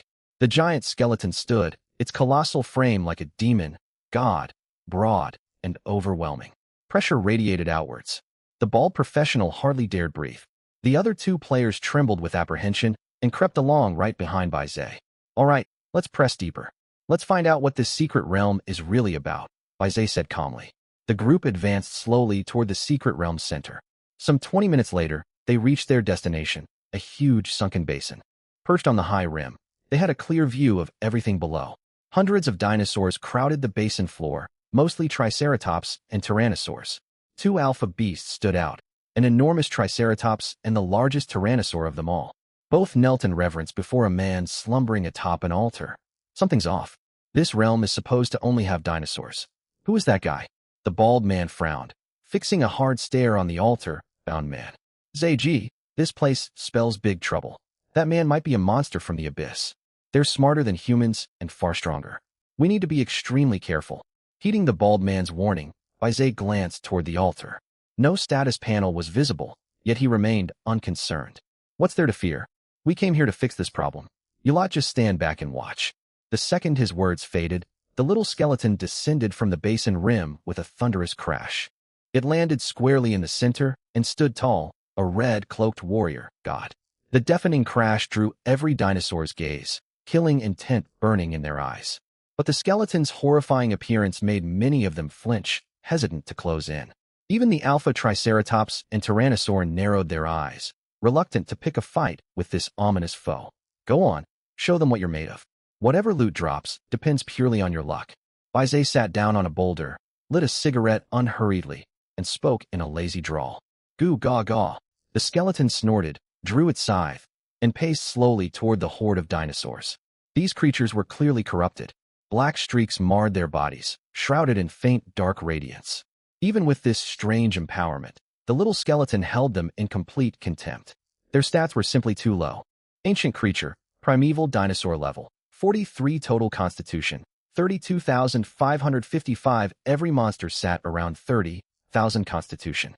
To the skeleton, each was a one-hit kill. It raised its scythe, activated night form, and summoned its warhorse. All its attributes doubled. Mounted atop the skeletal steed, it stood another 2 meters taller, a colossal abomination. Flames of crimson engulfed the warhorse as it galloped loops across the basin, drawing the dinosaur's attention. Dozens of dinosaurs' eyes glinted. Seeing the skeleton evading direct combat, they grew restless. Soon nearly 100 dinosaurs gave chase, yet they could not close the gap. The skeleton was far too fast. The Tyrannosaur and Triceratops alphas barely spared the commotion a glance. They went back to prostrating themselves before the man on the altar. In their judgment, the skeleton was merely fleeing from its foes and would be torn apart soon enough. This played perfectly into the skeleton's hands. It wove across the basin, drawing more and more dinosaurs. Close to 300 creatures trailed behind it, snapping and snarling, an endless surging tide. Dust billowed across the basin, and the ground shook violently. Zai, isn't this going too far? If all these monsters swarm at once, even your summon might not survive. The bald man's voice was tight with anxiety. He assumed all of Baizay's power resided in this summon, and feared what would happen should it fall. The other 2 professional players grew restless as well. Zai, call it back. Too many monsters are gathering. This could turn catastrophic. This secret realm would normally take us 2 or 3 days to clear. With your strength you should finish it quickly, otherwise. Baizay lifted a hand, cutting them off. My summon knows what it's doing. You don't get to give it orders. His overbearing reply left the 3 men speechless. The modest act from earlier was gone. Now that he held power, he dropped all pretense. Silenced, they could only wait anxiously. By now the skeleton had pulled nearly every monster in the basin, save for the 2 bosses. Foam flecked their jaws, their eyes blazing blood, red and green, consumed by bloodlust. In that tense moment, the skeleton reined in its warhorse. A long horse cry rang out. It whirled around, scythe raised, facing the horde. Everyone watched with bated breath. The 3 companions burned to see what trick this summon possessed to bait such a massive mob. Was it insane? Then an ancient, incantation-like voice echoed forth. Hoarse, deep and masculine, it sounded as though it had traveled from primordial times. Come forth, my fallen warriors, claim their souls. At its command, 12 spectral skeletal knights materialized. Lances leveled, they charged straight into the dinosaur horde. Blades clashed, hooves hammered stone, thunder rumbled across the ground. What unfolded before their eyes was unforgettable. The 12 phantoms cut through the horde like unbreakable steel cables, unstoppable and indomitable. They tore through the dinosaur swarm in a devastating, merciless slaughter. For a heartbeat the world fell quiet, broken only by the dinosaurs' terrified roars and dying cries. With night form active, the skeleton's doubled stats yielded horrifying damage values. 111,321. 111,321. 111,321. 111,321. 100,000. Scale damage rolled non-stop. Dinosaurs toppled like wheat under a scythe in ruthless mass execution. Baizay's party members, grouped with him, received flood after flood of experience, gained notifications. Slain corrupted dinosaur, experience plus 231,966. Slain rodent dinosaur, experience plus 24,442. Endless experience alerts blared. Everyone's level shot upward. Baizay had anticipated this. He set the experience split at 9 to 1, 90% for himself, 10% shared among the rest. Even so, Li Ziliang gained 2 full levels, reaching level 20. The other 3 each leveled up once. Baizay's growth was staggering. He rocketed straight from level 20 to level 26. Leveling up was notoriously difficult in this class, Awakening World. Ordinary professional players often topped out around level 30 over their entire lifetimes. Only high-tier classes ever stood a chance of reaching level 60. In less than half a month, Baizay had reached heights most people chase their whole lives. Normally such massive level gains would spark excited discussion. Yet every gaze remained fixed on the basin's invincible figure. To them, the skeleton was no mere war god. It was death incarnate. How is this possible? 100,000-point area of effect damage. The bald man swallowed hard. Every selfish thought vanished. He understood Baize could end his life with a single casual strike. The other two players grew utterly obedient, forcing strained smiles. Zay, gee, you're something else. I never imagined anyone could farm a dungeon like this. Li Ziliang breathed out in awe. The two final bosses had witnessed the carnage. Their formerly placid expressions twisted into dread and rage. The Tyrannosaur stared at the ghosts of its slaughtered kin, fury threatening to overwhelm its mind. The Triceratops glanced between the skeleton and the group atop the cliff, its narrow eyes locking onto Baize. Both alpha beasts glanced toward the man slumbering on the altar. After a flicker of hesitation, they turned and advanced toward the skeleton. These were the Secret Realm's two ultimate bosses, bearing its full power. Baize scanned their status panels, genuine surprise flickering across his face. One warrior, type. One mage, type. Their stats far exceeded regular bosses. They were gold rank, not silver rank. Boss ranking operated on 7 distinct tiers, most scarcely known to humanity: silver, gold, platinum, catastrophe, apocalypse, annihilation, world ender. The only high-rank boss Baize had ever heard of was a platinum-rank red dragon that had appeared at the Empire's border 3 years prior. No living soul had records of anything above catastrophe rank. These two gold-rank bosses represented near-peak threat, at least for everything below level 60. Gold-rank boss, heavy, plate Tyrannosaur level, 45 total constitution, 520,000 gold. Rank boss, 7, spell Triceratops level, 45 total constitution, 290,000. A front line warrior paired with a mage. A perfectly rounded foe. The heavy plate Tyrannosaur's stats were wildly overpowered. 520,000 constitution gave Baize pause. Uncertainty flickered in his eyes. The two bosses roared and charged. The Tyrannosaur shrouded itself in thick gray plate, gaining immense defensive power. 7 floating spellbooks orbited the Triceratops. It chanted, hurling one book's power into the Tyrannosaur, granting a buff that boosted its constitution by 20%. Good heavens! Its effective constitution is pushing 700,000. The bald man's eyes bulged. He had never seen a 700,000 constitution boss. This was far beyond solo professional players. It would require an entire level 50 elite raid party. The other two players shrank backward, hiding behind the group, faces ashen. Amid the panic, Baize stayed calm, leaning against a tree beside the boulder, unruffled. Relax. Just watch my summon go to work. Almost answering his words, the skeleton surged forward, blocking the Tyrannosaur's path with a single sweeping scythe strike. Roar! The Tyrannosaur lashed out with its massive tail. The skeleton's green scythe met the blow head on, biting deep down to bone. Though not severed, the agonizing wound drew a pained howl from the Tyrannosaur. Meanwhile, the Triceratops kept pouring buffs from its spellbooks onto the Tyrannosaur. But the skeleton was no easy target. Every time the Tyrannosaur landed a hit, its equipment passives triggered one after another. Plus 5% armor, plus 6% armor, health, regeneration effects. It held an unbreakable defensive position. Worse still was the scythe's 25% lifesteal. Even when its health plummeted, it healed straight back up. The Tyrannosaur's rage burned hotter. The Triceratops activated 3 more spellbooks to amplify its ally further.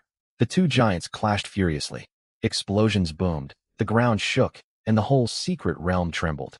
Neither side yielded. For 10 full minutes the brawl raged on. Baize looked on, surprised. By the skeleton's usual standard, this fight should have ended in 5 minutes. The Tyrannosaur was unexpectedly tough. It had cut the skeleton's health in half and was gaining the upper hand. Yet the skeleton carried hundreds of pieces of gear. Stacked defensive passives blunted incoming damage, letting its health tick steadily upward again. Both bosses understood the grim reality. If they failed to defeat this summon, they would die here, reduced to nothing more than secret realm code, forced to serve the Sioux group for eternity. They glanced once more at the man on the altar. Resolution hardened in their eyes. The Triceratops fixed its gaze on Baize and spoke for the first time in battle. Kill the summoner first. Without its master, the summon is helpless. The Tyrannosaur hesitated, stamping its claws nervously. I can't get past that cursed skeleton. I will go. The Triceratops folded its spell books, which wove themselves into shimmering prismatic armor across its body. It rocketed toward Baize's party like a multicolored meteor. The bald man tensed, raising his spiked club and stepping in front of Baize. You two, get over here. Protect our main damage dealer. The other two professional players reluctantly took up positions on either side. Their legs shook. They had no wish to lay down their lives for Bai Zai. Seeing Li Ziliang standing casually off to one side made them even more unwilling, and they inched backward. I don't need your protection. Stand down. Bai Zai waved them off with supreme composure. The bald man froze. But you're a summoner. Your physical defenses are low. Bai Zai cut him off and stepped away from the boulder, walking unhurriedly toward the charging Triceratops. The Triceratops grew gleeful seeing the summoner advance instead of fleeing. Ha ha! A summoner, daring to face me head on instead of running. It bellowed, lowering its 3 sharp horns to impale him, a primal, unstoppable force. 50 meters from its target, it caught sight of something that filled it with dread. Bai Zai lifted his right hand. An enormous green scythe materialized in his grip. It was already too late. His lips parted. 3 words echoed. Night, flash strike. In an instant he became a blazing green meteor, surging 200 meters in the blink of an eye, scythe slashing straight for the Triceratops' skull like an avenging god. Green fire trailed along his path. He spun casually back around. At level 20 I might have dodged, but I just gained 6 levels. Beating you is trivial. As he finished speaking, damage numbers burst above the Triceratops' head. 14,933. 21,080. Skill damage, 7,239. Equipment proc, 6,355. Equipment proc, 3,533. Equipment proc, 7,555. Equipment proc. That single blow carved a grievous wound into its skull. Green ghost. Fire clung to the flesh, burning continuously. More than 50,000 points of damage left the Triceratops gravely injured, frozen in place. The Tyrannosaur roared in fury.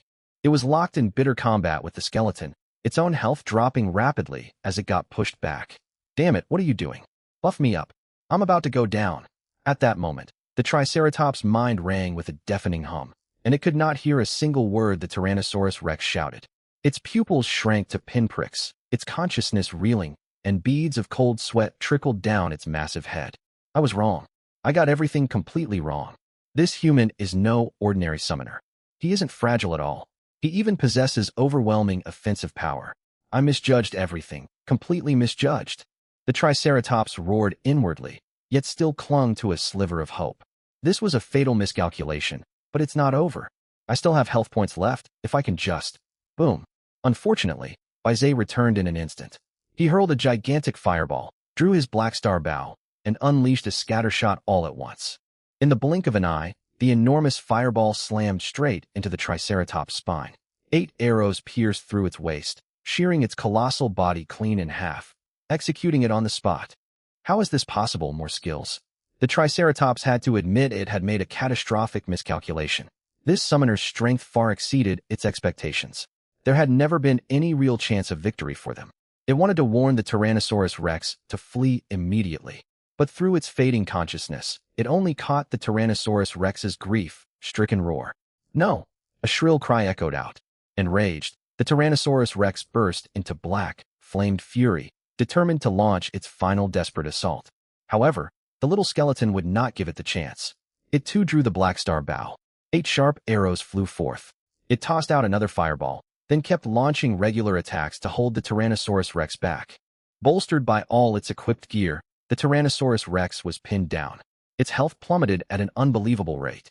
In less than 10 minutes, the Tyrannosaurus Rex failed to unleash its last stand and crashed heavily to the ground. It was all over. These 2 formidable golden, rank bosses ultimately perished at Bai Zai's hands, reduced to nourishment. Where the Tyrannosaurus Rex fell, a hero, ranked chest glowed brightly. Where the Triceratops collapsed, an obsidian, ranked chest materialized. The little skeleton waved a hand and stowed both chests away, then turned its gaze toward Bai Zai. Goo goo ga. Bai Zai nodded. I get what you mean. The little skeleton gave a bashful grin and opened both chests right away. Brilliant light swirled as the chest casters dissolved, leaving 2 items behind. Dragon, Slayer heavy armor rank, hero stat bonus, plus 3000 constitution special effect. While equipped, increase constitution by 10%. This piece of gear had once been the Tyrannosaurus Rex's core ability, granting a massive boost to constitution. A 10% stat bonus might seem modest, yet it was immensely valuable. After all, it applied to total constitution. The item from the obsidian, rank chest, was even more extraordinary. Even Bai Zai's eyes widened in surprise. Skill book, 7, spell formulation rank. Obsidian 2, star effect 1. Freely channels 7 different forces to grant various buffs, plus 10% constitution, plus 10% strength, plus 15% speed, plus 10% spirit, plus 10% stamina, plus 10% elemental damage, plus 30% willpower. Each channel costs 3% spirit power, lasts 30 seconds, cooldown 60 seconds. Effect 2. Merge all 7 forces into the 7 colored armor. Gain plus 30% to all stats and plus 50% mental acuity. Use them. Both are excellent items. The little skeleton has equipped Dragon, Slayer Heavy Armor. Constitution plus 3000. You have equipped Dragon, Slayer Heavy Armor. Constitution plus 3000. The little skeleton has learned the skill 7, Spell Formulation. You have learned the skill 7, Spell Formulation. Once equipped, both of them grew substantially stronger. Bai Zai nodded in satisfaction, quite pleased with the loot. The Tyrannosaurus Rex's armor had been within his expectations, yet he had completely looted the Triceratops' most prized treasure. 7. Spell Formulation was an incredibly versatile skill offering all kinds of buffs, plus that effect boosting mental acuity by 50%. It was a pity Bai Zai was not an alchemist, researcher, gearsmith, blacksmith, or formation master. If he held one of those professions, activating this skill would let him far outperform others of the same class and craft all manner of custom creations without limit. Not bad. I'm almost level 30. I get to pick a second profession once I hit level 30, right? Bai Zai's eyes lit up. Second professions were freely chosen, though they were all fairly ordinary secondary occupations. They were rewards for hard, working profession holders. He already had a rough idea what he wanted. Possibly gearsmith or blacksmith or alchemist or gardener. But those were plans for later. He needed to resolve the immediate trouble first. The dungeon. Clear notification had not sounded even after slaying the 2 final bosses. That was a bad sign. The source of the problem had to be the man lying upon the altar. Everyone else noticed the anomaly as well and stared silently at him. Clad in a gray robe, the man had delicate features and chestnut hair framing his languid face. Roused by the commotion, he mumbled in his sleep before slowly opening his eyes and rising to his feet. "Oh, you killed my 2 hounds. You must have far too much free time." There was a strange enchantment in his voice. Just hearing it made listeners drowsy, their minds growing foggy. He showed no anger over the deaths of the 2 bosses, only supreme arrogance. "Even dogs have masters. Did you not see me lying here? Or do you simply have no idea who I am?" Bzzzt. Before he could finish speaking, Bai Zai charged forward in an instant and drove his scythe deep into the man's shoulder blade. "Yeah, it hurts so much." The man screamed in agony. His formerly languid features paled with terror. "No, stop. Hold on." He dropped to his knees in an instant, all haughtiness vanishing, replaced by obsequious pleading. "Brother, I was only joking, just banter." Bai Zai frowned and retracted his scythe. You don't look human. Why do you have a tail?" He pointed at the fluffy tail behind the man. The man let out an awkward chuckle. His body turned translucent, and a black vortex erupted behind him, swallowing him whole. "Don't you worry about what I am. All you need to know is I serve the Beast's demon cave. When I return, I hope you will still be so bold." His tone turned arrogant once more. Bai Zai swung his scythe again, but the man's ethereal form ignored the blow. A thought crossed Bai Zai's mind. His father was likely inside that so-called Beast's demon cave. He had no idea where that place was. He resolved to look into it once they left the secret realm. The moment the man vanished, the dungeon, clear alert, finally chimed. "Congratulations on clearing Dragon, Beast Island. Time elapsed, 1 hour 41 minutes. You have achieved first place in the historical rankings. Reward granted, 360,000 experience points." Bai Zai frowned, then heard Li Zizai speak. "Big brother, this secret realm has been run repeatedly by the Su Corporation. It has lost much of its original value and needs time to recover." Bai Zai nodded, understood. In the next second, their figures shifted, and they reappeared inside the Su Corporation building. Su Tianhao had been waiting by the secret realm entrance. Seeing them emerge, he lit up with joy. "You cleared it. I knew I had faith in you." Su Tianhao clapped Bai Zai on the shoulder excitedly and handed each member of the group a bank card. "Everyone gets a reward of 1 million star yuan coins. And Mr. Bai Zai, all your funds have been deposited inside and are ready for you to use anytime." Bai Zai glanced at the golden card in his hand. "Thank you. There is one favor I would like to ask. Does your corporation hold high, Level access permissions? I need to look up certain information. Su Tianhao did not hesitate. He passed over an identity badge. Head to the 68th floor. Use any terminal there. The Su Corporation holds top-tier clearance. You can look up nearly anything. With the badge in hand, Baizé hurried to the 68th floor, sat down at a computer in an empty office, and began searching for what he sought. After poring through records, certain suspicions took shape in his mind. Public search engines and media contained zero mention of the Beast's Demon Cave. He opened restricted classified documents sorted into B rank, A rank, and S rank archives. B rank held files on students awakening rare professions, nothing out of the ordinary. He even found his own entry. Tianqi City, student, Baizé. Awakened S rank profession. Potential assessed as moderate, limited long-term value. Projected maximum level, 64. He raised an eyebrow. The assessment was inaccurate, though the basic facts were correct. Next was the A rank archive. Much of it covered beast rampages within cities, dungeon secrets, and records of special organizations outside the city walls. He scanned through it and found no reference to the Beast's Demon Cave. Baizé opened the S rank archive directly. Surprisingly, it contained only 2 folders, Beast's Demon Cave and 6 Sovereign's Immortal Palace. His gaze sharpened. He opened the file on the Beast's Demon Cave first. Beast's Demon Cave, located 720,000 kilometers north of the Empire. Densely populated by non-human entities. Extremely high threat level. Strongest entity, Mountain Demon, suspected to have reached God rank. Do not engage. Number of entities above level 90 within territory unknown. Direct intervention is forbidden. Large populations of entities ranging from level 60 to 80, plus countless beings below level 60. Many human rebels have sought refuge here. This will inevitably lead to future catastrophe. The Holy See is urged to act swiftly. Total population may exceed that of the Empire. Exercise extreme caution. Reading this summary sent a jolt through Baizé. The Empire had always taught its citizens that beyond the outer walls lay endless wildlands filled with ravenous monsters that would tear any traveler apart. No one had ever mentioned an entire realm. Not a single person he knew had heard of the Beast's Demon Cave. The Empire's secrecy was staggering. Baizé began to question the Empire's motives. Why hide such critical information from the public? What was the Holy See concealing? According to these files, its population rivaled the Empire itself. It was effectively another nation. With a heavy heart, he clicked open the file for the 6 Sovereigns' Immortal Palace. 6 Sovereigns' Immortal Palace, located 640,000 kilometers south of the Empire. Estimated population, 14,230,000. Average individual strength comparable to level 63rd tier professionals. Supreme Ruler, 6 Sovereigns Dragon Emperor. All high-ranking members are dragon folk. Official allies of the Empire. 1,412 years ago, the 6 Sovereigns Dragon Emperor led the Dragonfolk Reformation. The Dragonfolk formed a secret alliance with the Empire's upper echelons, providing protection and trade. They remain the Empire's most important ally.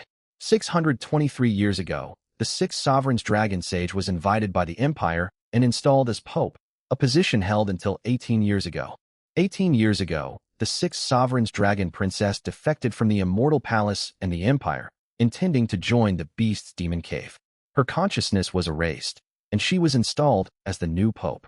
5 days ago, the 6 Sovereigns Dragon Emperor issued a prophecy. Human civilization faces ruin. The Dragonfolk must devote all their strength to safeguard humanity's future. Yet support within the clan is scarce. The 6 Sovereigns Dragon Emperor stands largely alone. Baizé stared intently at the text. The Dragon Princess described had to be his mother. Everything matched what Li Zizai had told him. The current Pope was indeed his mother. Something was deeply wrong. If his mother still retained her original mind, he would never have grown up in Tianqi City. He ought to have been raised among the Empire's highest nobility. That could only mean his mother's true self was gone, her consciousness erased by the Holy See. All the pieces fit. My only path forward is to advance to 2nd tier, eliminate Zhang Shanhai and his associates, then travel to the Beast's Demon Cave. Baizé exited the office and returned to his floor. He knew he could not stay in Magic City for long. He exhaled and checked his level. Though clearing the dungeon had granted ample experience, he remained at level 26. He still needed 4 more levels to hit 30 for his 2nd tier advancement. For someone of his power, levels were no great obstacle. With focused effort, he could reach level 30 within a single day. Baizé rapidly laid out his plans. He would push to level 30 and unlock his 2nd tier advancement today. He would spend all 3 billion of his funds to stock up on gear. Then he would defeat Zhang Shanhai and his faction as a show of strength, using that achievement to gain entry to the Beast's Demon Cave. The plan seemed solid, yet a sense of foreboding lingered in his chest. Sure enough, less than a minute later, a notification popped up on his phone. Alert! Hostile foreign entities have infiltrated Magic City. To secure the Dragon Trade Tournament, a 30-day martial law has been enacted. No person or beast may leave the city. Violators will be charged with heresy. Martial law? Bai Zai's brows drew tight. He had never expected martial law to be declared barely his second day in Magic City. No one could leave for an entire month. He gazed out the window with deep concern. There was no more time to waste. He had to reach level 30 as quickly as possible. Bai Zai called for Li Zizai. They reviewed the list of dungeons within the Su Corporation building. Most high-level instances were designed for level 60 and above. As one of the Empire's most powerful conglomerates, the Su Corporation controlled hundreds of dungeons. Nearly 200 were accessible within this single skyscraper. The Su Corporation truly has wealth and power. So many dungeons for you to grind, big brother. Li Zizai was in high spirits, giddy over the 80 million coin reward he had earned the night before. Bai Zai was not so optimistic. These dungeons have been run too many times. Repeated exploitation has drained their loot pools and experience yields. We're going outside to grind. Bai Zai lifted his chin. He wanted to see what Magic City's open world dungeons had to offer. Just then, the bald professional from before appeared and approached him with an awkward smile. Brother, you're heading out to run dungeons, right? The company has a quest. Would you be interested in taking it? He held out a glowing tablet displaying several available missions.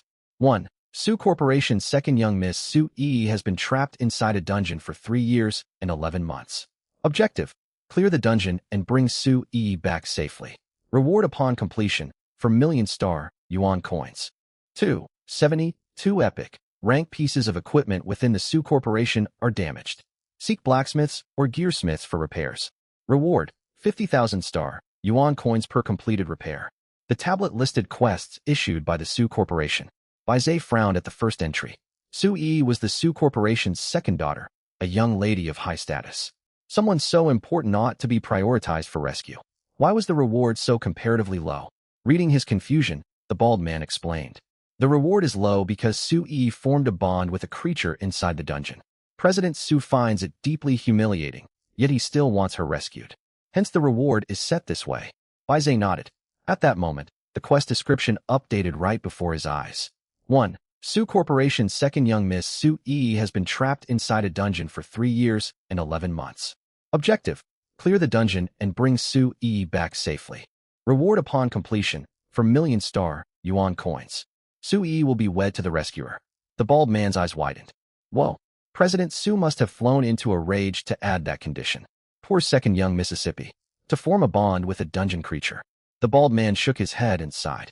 Plenty of people will compete for this quest now. I had secretly hoped I might become President Su's son-in-law, but that dream is dead. Uft. Li Zizai had been drinking water. He spat it all out, drenching the bald man's head. Both Li Zizai and Bai Zai stared at the bald man with odd expressions. His hairless head gave him an appearance hard to praise. President Su would never give his daughter to him. Enough daydreaming. Where's the dungeon? We'll take this quest. Bai Zai rubbed his hands together. He had browsed the marketplace the night before and spotted many rare, life-saving items, yet they carried staggering price tags. He would need roughly 3.5 billion coins in total. He had to earn more funds. The Dragon Trade Tournament would not start for another 14 days. He might be able to gather enough resources in that window. Without further delay, he set off with the others, leaving the Su Corporation building and heading toward the dungeon. Some 10 minutes later, they arrived at the dungeon entrance. A large crowd of professionals had already gathered, all eager to attempt the quest. Looking over the bustling crowd, Bai Zai marveled at Magic City. More than 100 elite young professionals, all S rank or higher, had assembled, drawn by the quest involving Su Tianhao's daughter. Look, 3 more challengers show up. Save your energy. Su Yi has built a life with dungeon monsters already. A flamboyantly haired professional shouted from the front of the crowd, drawing jeers and laughter from the onlookers. So what if she's bonded with monsters? I'm plenty capable. I could win her over. You? You couldn't handle the pressure. You'd be overwhelmed before you know it. The crowd chattered loudly, all discussing Su Tianhao's daughter Su Yi. No one spoke up to defend her. Forming a bond with a monster was widely viewed as disgraceful, so the crowd thought such mockery justified. Bai Zhe frowned. Su Tianhao was his current patron. He would not stand by and let him be insulted. Without another word, he stepped forward and selected Despair difficulty for the dungeon. He intended to bring the second young miss back out. Orc Plains rank 4, star difficulties, normal, hard, hell, Despair monsters, Orcs boss, Orc king. You have selected Despair, difficulty Orc Plains. Entering in 30 seconds as the countdown ticked down, Bai Zhe and his two companions vanished from sight. The crowd outside was stunned. What? Someone is actually going for the chance to marry Su Tianhao's daughter. Humph, the Orc Plains aren't easy to traverse. Has this man lost his mind? Wow, this kid sure has guts. But young Master Yin went in earlier too. Why hasn't he come out yet? Meanwhile, inside the dungeon, Bai Zhe and his two companions had braced themselves for battle, yet they froze, dumbfounded, at the sight unfolding in the distance. Across the blue-green grassland, countless rugged female semi-orcs had gathered around a massive bonfire. Tied up beside the fire was a man in tattered clothing. This man was none other than young Master Yin. His face was ashen, tears streaming down his cheeks. His clothes were torn to shreds, and his belt had been fastened around his head. He was surrounded by these large, rough-mannered female semi-orcs, and had clearly endured a terrible ordeal over the past few hours. After leaving the Su Corporation the previous day, he had accepted that he could no longer have Su Qingqing for himself. He had settled for the next best thing, a marriage with Su Yi. Though the second daughter was not favored by Su Tianhao, she was still his child after all. Yet young Master Yin had drastically underestimated the dungeon's difficulty. A despair-ranked dungeon was no place for ordinary profession holders. No one stood a chance here, not even royalty. That was why no one had managed to rescue Su Yi. After 2 hours of brutal hardship, when young Master Yin spotted newcomers, he immediately screamed for help. "Save me, brothers!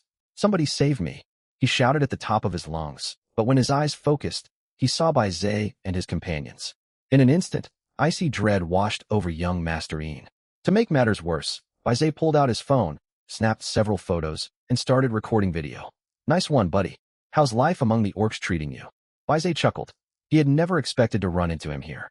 "Stop filming, I beg you. Please stop," young Master Yin wailed. He had lost every shred of his dignity. If those photos spread, his reputation would be completely ruined within the entire Shanghai elite circle. He would become a laughingstock, forever branded with humiliating nicknames. He would rather die than be mocked by every wealthy young man in the city. Young Master Yin's spirit crumbled completely. Bai Zhe saw no point in toying with him any longer. He put his phone away. A man broken like this was not worthy of being his rival. "Go on. Gers, test the waters first." Bai Zhe waved his hand. A 20-meter-tall dark blue portal opened, and level 30 boss Gers stepped out, swinging his scythe and charging toward the orcs. However, Bai Zhe had neglected to upgrade his summoned undead roster for a long time. The boss was no longer up to par for the current difficulty. Several female orcs seized him and tore him to pieces. "Oops, bad call. I should have registered the Tyrannosaurus instead." Bai Zhe sighed in frustration and stepped forward to fight personally. He raised his Black Star bow and picked off the orcs one by one. His hands were steady, every arrow flying true, striking each orc squarely in the head. He cleared the horde without a single miss. Young Master Yin had been shouting insults at Bai Zhe, but watching him fight left him speechless. He hung his head. He had caught a quick glimpse of the combat numbers. A single normal attack from Bai Zhe dealt roughly 50% damage. That was inhuman. His damage output was more than 10 times higher than a profession holder of young Master Yin standing. For a moment, young Master Yin felt genuine admiration. Still, he refused to give up and glanced back at the battle. The orcs were turning and fleeing, with Bai Zhe hunting them down. Eyes wide, young Master Yin fully realized how abnormal Bai Zhe was. He was far more than just a genius. How could a level 20 pull off feats like this? Wait, he was already level 26. Dazed, he got to his feet and stood beside Li Zizai and the other companion. He had planned to get his revenge on Bai Zhe during the merchants' tournament. Those thoughts were now dead. If he stuck close to Bai Zhe, he might be able to enjoy great benefits. With such power and talent, Bai Zhe was bound to achieve great things soon. Young Master Yin was lost in these fanciful thoughts, while Bai Zhe unleashed his full combat potential. His level shot up to 27, and all remaining orcs scattered. "You have leveled up. Level +1 Constitution plus 200 Strength plus 200 Agility plus 200 Spirit plus 200. Savoring the rush of leveling, Bai Zhe turned to interrogate young Master Yin. In the distance, dozens of dragon beasts thundered toward them. At their head strode an enormous lion-like semi-orc, with a delicate-looking woman beside him. Facing the dungeon's main force, Baize's eyes sharpened. He summoned his small skeleton warrior. Roar! A battle cry rang out. The 6-meter-tall skeleton loomed into view, imposing as an ancient god. Ever since its fight against the Tyrannosaurus, the skeleton had grown in height and bulk. Clad in heavy armor, it cut a grim, intimidating figure that filled the onlooking orcs with apprehension. Outsider, we have formed an alliance with humans. Why have you intruded? The Lion King roared. Standing 4 meters tall, he paled in comparison to the giant skeleton, and fear crept into his heart. Baize's gaze was fixed on Sui. She seemed to have fully integrated into the monster clan, yet there was something odd in her eyes. Dressed in an orc-hide skirt, her eyes burned with wildfire. There had indeed been wildness when she first arrived, but now there was something soft and yearning in her stare. Before Baize could make sense of it, Sui stepped away from the orc host and walked briskly forward. Her gaze swept over the group and settled firmly on the towering skeleton. Hello, my name is Sui. May I get to know you? Sui smiled, holding out her hand. This turn took Baize completely by surprise. He could not fathom what she intended. No, what are you doing? What is this? The Lion King's face crumpled in despair. He shouted hoarsely. A cold wind swept across the plains. The Lion King clenched his claws, staring hard at the pair. He may tower over me, but he is merely a summoned creature. I am the real warrior. Sui paid him no heed. She reached out and brushed her hand across the skeleton's armor. Her eyes shone with obvious fascination as she leaned close and breathed in the scent of the bone-and-metal construct. What is your name? You smell strange, nothing like a summon. And you are so strong. The skeleton understood nothing of attraction or romantic interest. It tilted its head in utter confusion. Guga. Honestly, you don't have to act so aloof, Sui cooed, running her hand over his armor. The skeleton grew bewildered. Goo. It pushed her gently away, its posture showing clear distaste. Even so, Sui stared after him, thoroughly captivated. Goodness, so imposing. The skeleton advanced toward the orc host and let out a series of guttural growls. To Baize's astonishment, the orcs understood. They shouted back, "We will never surrender or take our own lives. If you want us defeated, you will have to earn it. Stay away from me," the Lion King roared. He had watched every moment, and jealousy burned within him. How could he fall for a skeleton? What did that make him? Rage exploded forth. I will kill you. He hefted his massive spiked club and swung at the skeleton. But the skeleton unleashed its ultimate skill. 12 green phantoms materialized, sweeping 300 meters across the battlefield like unbreakable steel whips. Blood sprayed everywhere. In a single strike, less than 30% of the semi-orcs remained standing, only the highest level ones having survived the blow. Orc slain, EXP plus 235,555. Orc slain, EXP plus 235,555. Wave after wave of experience notifications popped up. Baize leveled again, reaching level 28. He was pleased. Only 2 more levels, and he would hit level 30 for his second-class advancement.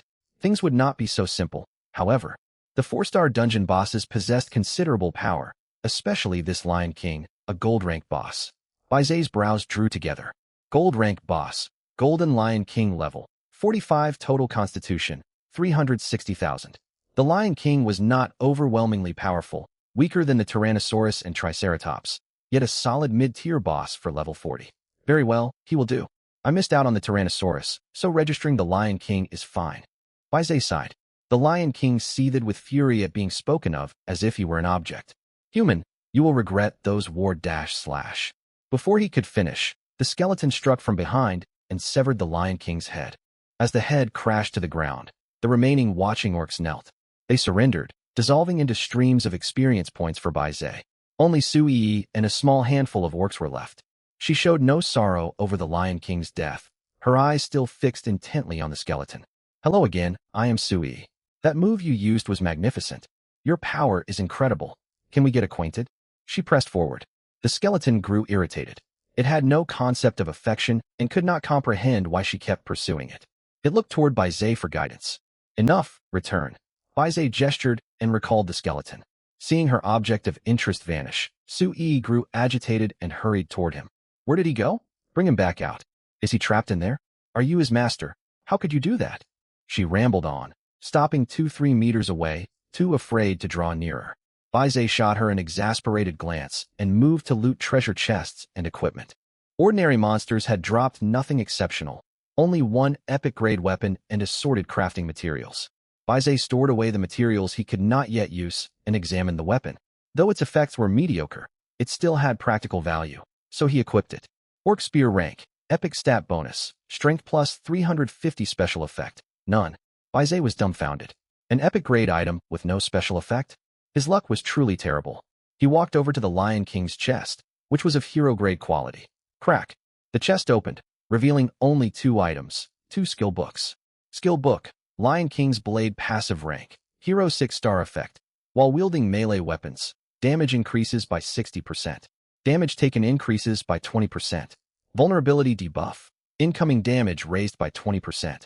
Bai Zai's eyes lit up. Despite the 20% vulnerability debuff, this Hero 6-star skill was quite valuable. At his current stage, few monsters could pierce his defenses, so the downside barely mattered. He assigned the skill to his skeleton. Skeleton has learned skill. Lion King's Blade, you have learned skill. Lion King's Blade. He opened the second skill book and was genuinely surprised. Skill book, Lion King's Aegis passive rank, Hero 6-star effect. While wielding melee weapons, damage reduction increases by 30%. Bai Zai laughed aloud. Ha ha ha, a paired set of skills, who would have thought? The Lion King's abilities worked perfectly together. The 30% damage reduction offset the 20% vulnerability, granting a net 10% damage reduction. Extremely formidable. Skeleton has learned skill. Lion King's Aegis, you have learned skill. Lion King's Aegis, gaining 2 new skills lifted his spirits. He walked to the Lion King's corpse to register it for Summon Undead. Registering target, Golden Lion King. Estimated time, 12 minutes. Please wait. He had missed registering the Tyrannosaurus last time, but securing the Lion King made up for it. Bai Zai's gaze swept over the other powerful fallen orcs. His Summon Undead roster still held 3 empty slots. He could register 2 more level 40 plus orcs. Gers and the Beetle were obsolete, their levels too low to be useful. He deleted them from his roster. He shot down the last few resisting orcs and began registering new summons. The moment the last foe fell, a system announcement sounded. Congratulations. You have cleared the Orc Plains dungeon. Time elapsed, 35 minutes. You have achieved first place on the historical leaderboard. Rewards granted. 1 times random non-tier obsidian grade accessory. 1 times permanent divine tablet inscription, EXP, 965,322. You have leveled up. You have reached level 30. Bai Zai let out a long breath, finally hitting level 30. He inspected his rewards, surprised by what he saw. Alongside the divine tablet inscription was a rare non-tier obsidian grade accessory. Accessories were uncommon and offered unique bonuses. A ring materialized in his palm. Charming ring rank, obsidian bonus, charisma plus 100%. Special effect, force a target of lower level than yourself to develop strong romantic infatuation toward you. Bai Zai raised an eyebrow. As expected, accessories had bizarre effects. He slipped the ring onto his ring finger. The atmosphere shifted instantly. The bald profession holder stopped what he was doing. Li Zizai paused his patrol. Both men's eyes locked onto Bai Zai. Su Yi frowned, looking at him in puzzlement. Something intangible about Bai Zai's aura had shifted, making him far more compelling. Bai Zai observed their reactions. The ring was situational, yet it could prove useful in critical moments. He chose not to equip it on his skeleton. Attribute sharing would only amplify Su Yi's fixation on the summon and create unnecessary trouble. He completed the divine tablet inscription. The Lion King and the 2 extra orcs were successfully registered within Summon Undead. All affairs in the dungeon concluded. Bai Zai was ready for his level 30 second class advancement. A line of text appeared on his status panel. Level 30 reached. Second class selection available. Please gather advancement materials for your main class.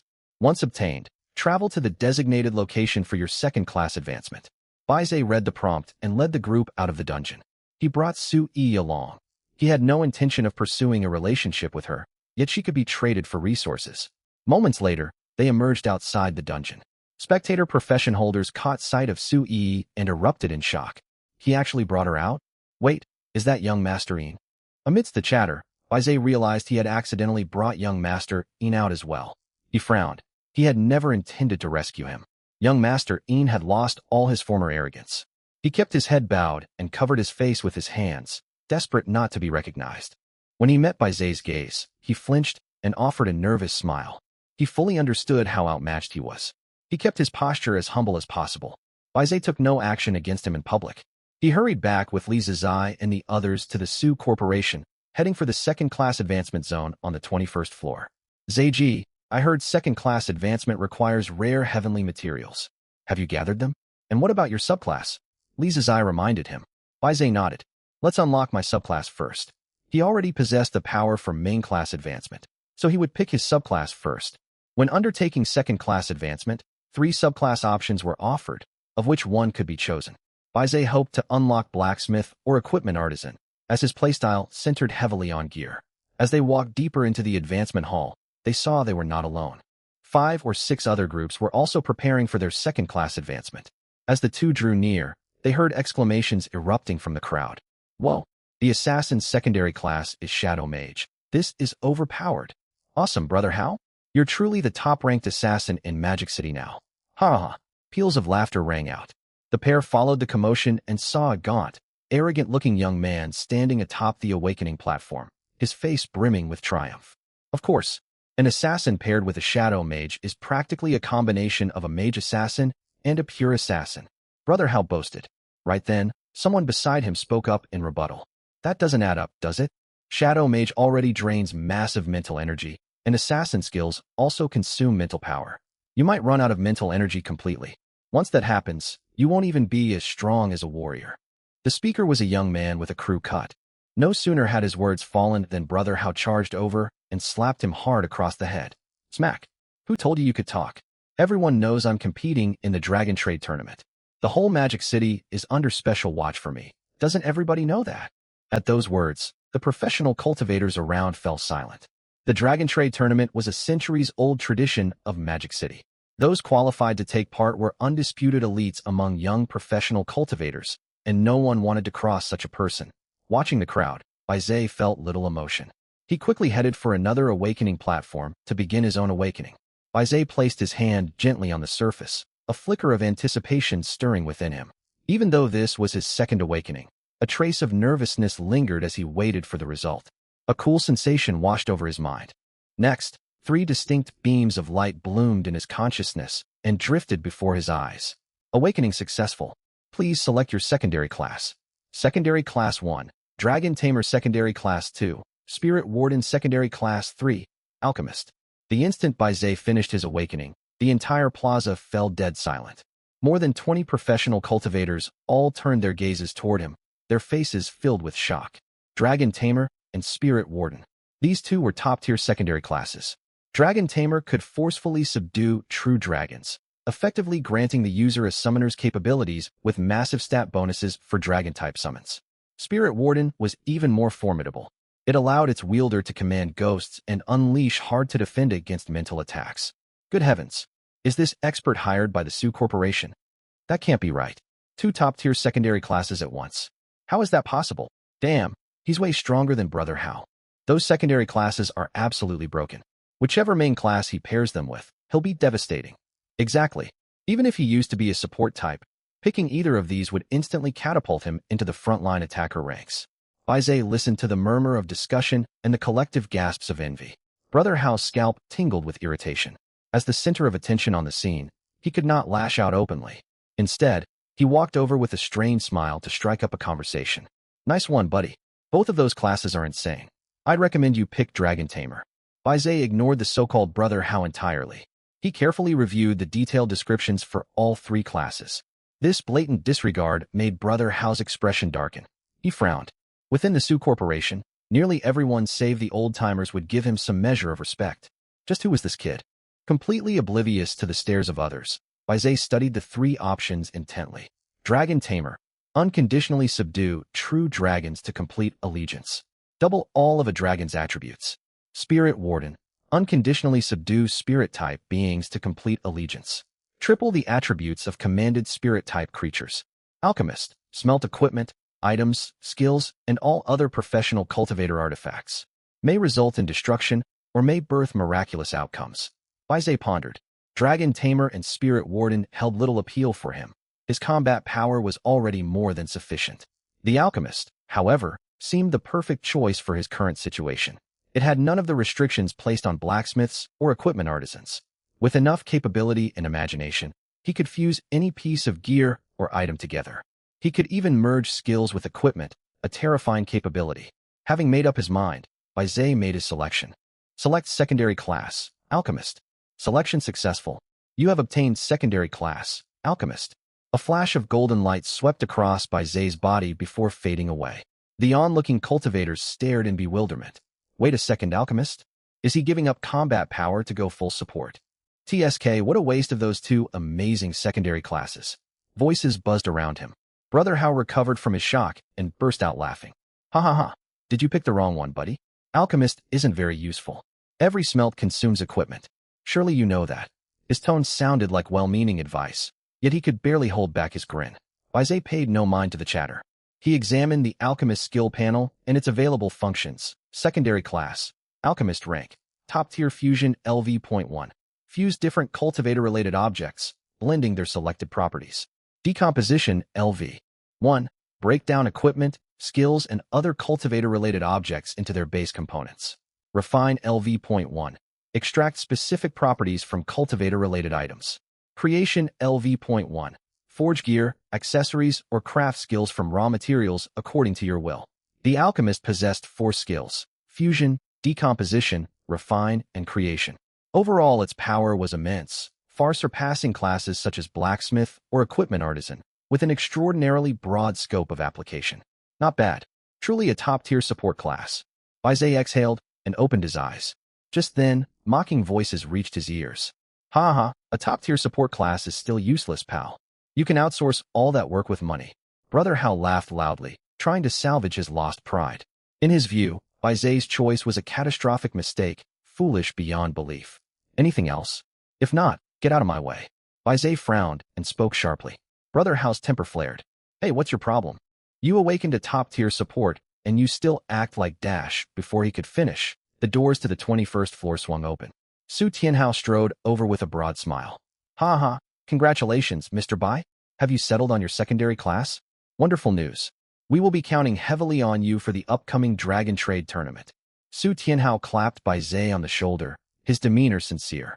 At his words, the entire 21st floor fell into total silence. Not a single person dared speak. Brother Hao's pupils shrank to pinpricks. He stared fixedly at Bai Zai before quickly darting his gaze away. He too was supposed to represent the Su Corporation in the Dragon Trade Tournament, but only as a last reserve substitute, little more than filler. Yet this stranger had Su Tianhao placing the tournament's hopes squarely on his shoulders. The implication was crystal clear. Bai Zai was most likely a highly paid ace recruited by the Su Corporation. Overwhelmed by this revelation, Brother Hao was terrified. Everyone else likewise fell quiet, waiting meekly. Some managed only a quiet greeting. Greetings, Director Su. Now I need to complete my second-class advancement. Remove this irrelevant person. What is he even doing here? Bai Zai turned and pointed toward Brother Hao. Others might have reveled in the moment, enjoying Brother Hao's shock at his status and influence. Bai Zai saw no reason to hold back. He dealt with grievances on the spot. Su Tianhao's expression turned cold as he looked at Brother Hao. Li Jiahao, is it? You are terminated from the Su Corporation. Take any claims you may have to court. You are dismissed effective immediately. A message popped up on Li Jiahao's phone the very next instant. You have been terminated from Su Corporation. He had never expected Su Tianhao valued Bai Zai so highly that he would fire him without hesitation. Li Jiahao dared not utter a word of pushback. He forced a nervous laugh. Very well. Thank you for the dismissal, Director Su. The so-called Brother Hao slunk away. Low whispers rippled through the room, and all eyes rested on Bai Zai in disbelief. Several young women secretly took photos, impressed by his imposing aura. Bai Zai smiled. The thrill of commanding respect with power felt immensely satisfying. Amid the crowd stares, he walked with Li Zizai toward the center of the 21st floor to prepare for his second-class advancement. Mr. Bai, have you prepared the materials for your second advancement? Insufficiently rare materials may diminish your class's power. Su Tianhao warned, anxious that something might go wrong. Everything is ready. Rest assured, what I have prepared far exceeds ordinary standards. Bai Zai replied confidently. The Undead Oath, an ancient great artifact, would surely elevate his class to new heights. Under countless watchful eyes, Bai Zai entered the advancement chamber and sat cross-legged. Please present your advancement artifact to begin class advancement. Hearing the prompt, Bai Zai remained calm. He took the Undead Oath pendant from around his neck. The blue skull pendant released a cool aura that washed over his body. Guided by the chamber's power, the artifact dissolved into streams of blue energy that permeated every part of him. Baize underwent the baptism, his class rapidly evolving toward a far higher tier. Moments later, a heavy shockwave burst outward. It tore through the advancement chamber, swept across the entire 21st floor, and kept spreading. Inside the chamber, faint blue light swirled around Baize. He opened his eyes. His irises had turned completely blue, lending him an elegant, otherworldly aura. Breath. Baize stood and exhaled. That feels good, but what about my new skills? Am I built for mass summon swarms? He stared at his updated status panel in surprise. His class name had completely transformed after the second advancement. Name: Baize level 30.3% class. Necromancer Lord, Apex SSS shares all attributes with primary summon. Gains 1% of every undead summon's total attributes. Current maximum summon count record, 100. Plus 5 summon slots per level up. Talent: Gear Sovereign EX Constitution, 18943 base, 3600 strength, 15755 base, 2500 agility, 6620 base, 3100 mental power, 7300 base, 2000 skills, Lion's Edge, Lion's Aegis, 7 spell formations, Toxin Arts, Blazing Shot, Apex Night Flash. Equipment: Dragonfall Heavy Plate, Death Scythe, Heart Steel, Mantis Demon Cleaver, Infinite Blackstar Bow, Wood Wraith Counterarmor, Dragon King's Sword, Benevolent King's Shield, Serpent Lord's Set, Silver Chainmail, Thunderblade. Chick Hat. Summons: Little Skeleton Unique. The panel had undergone massive changes. His undead summon cap stood at 100. The new mechanic granted him 1% of every single undead summon's attributes. Baize stroked his chin in thought. Right now he only had 3 undead summons, each contributing roughly 3,000 points of attributes. If he filled all 100 slots, he would gain a total of 300,000 bonus attributes. The thought made him draw a sharp breath. With 300,000 extra attribute points, his strength would soar far past level 50. He would stand among humanity's most powerful cultivators, unrivaled below level 60. Baize grew excited. If he filled all 100 slots with powerful undead bosses, he would be practically invincible. Still, that invincibility was only relative. Within the cultivator world, level 60 marked an uncrossable divide from level 59. Upon reaching level 60, cultivators gained access to cosmic primordial energy. This force wrought devastating destruction far beyond ordinary skills, a truly terrifying power. That was the essential difference between level 59 and level 60.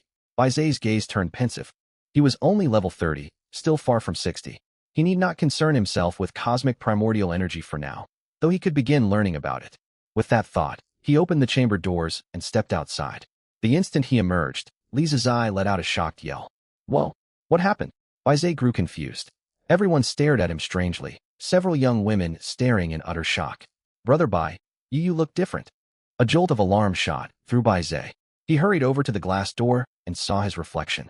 2 azure dragon horns now jutted from his forehead. Confused thoughts raced through his mind. He felt lightheaded. What on earth had happened? Piecing together previous clues, his mother hailed from the Six Immortals' palace. All hints pointed to her being a dragon-blooded being, and he had inherited her lineage. The trait had laid dormant until his second advancement, at which point draconic features surfaced. Putting it all together, he was part dragonkin. Damn, am I truly dragonkin? Even Su Tianhao stared in astonishment. After a pause he asked, Mr. Bai, did you use a dragonkin artifact for your advancement? Baize realized what had happened. He nodded in confirmation. I see. Dragonkin usually bear horns from childhood. For horns to manifest after second advancement means you carry partial dragonkin blood. Su Tianhao explained. Even so, undisguised excitement shone in his eyes. He stepped forward and shook Baize's hand heartily. Congratulations, Mr. Bai. Possessing dragonkin blood speaks volumes about your overwhelming class and power. Baize frowned. What do you mean? Are all dragonkin inherently powerful? Precisely. You may not know this, but most dragonkin originate from the Six Immortals' palace. Their innate talents and classes far surpass ordinary humans. So there are powerful young dragonkin among their ranks. Baize touched his horns. He found them cumbersome and wished he could make them disappear. He had never imagined the undead oath held dragonkin blood, quite possibly his mother's blood. It left him lost for words. Indeed, powerful young dragonkin will also participate in the Dragon Trade Tournament. The dragon in the tournament's name refers to them. Bai Zai's frown deepened.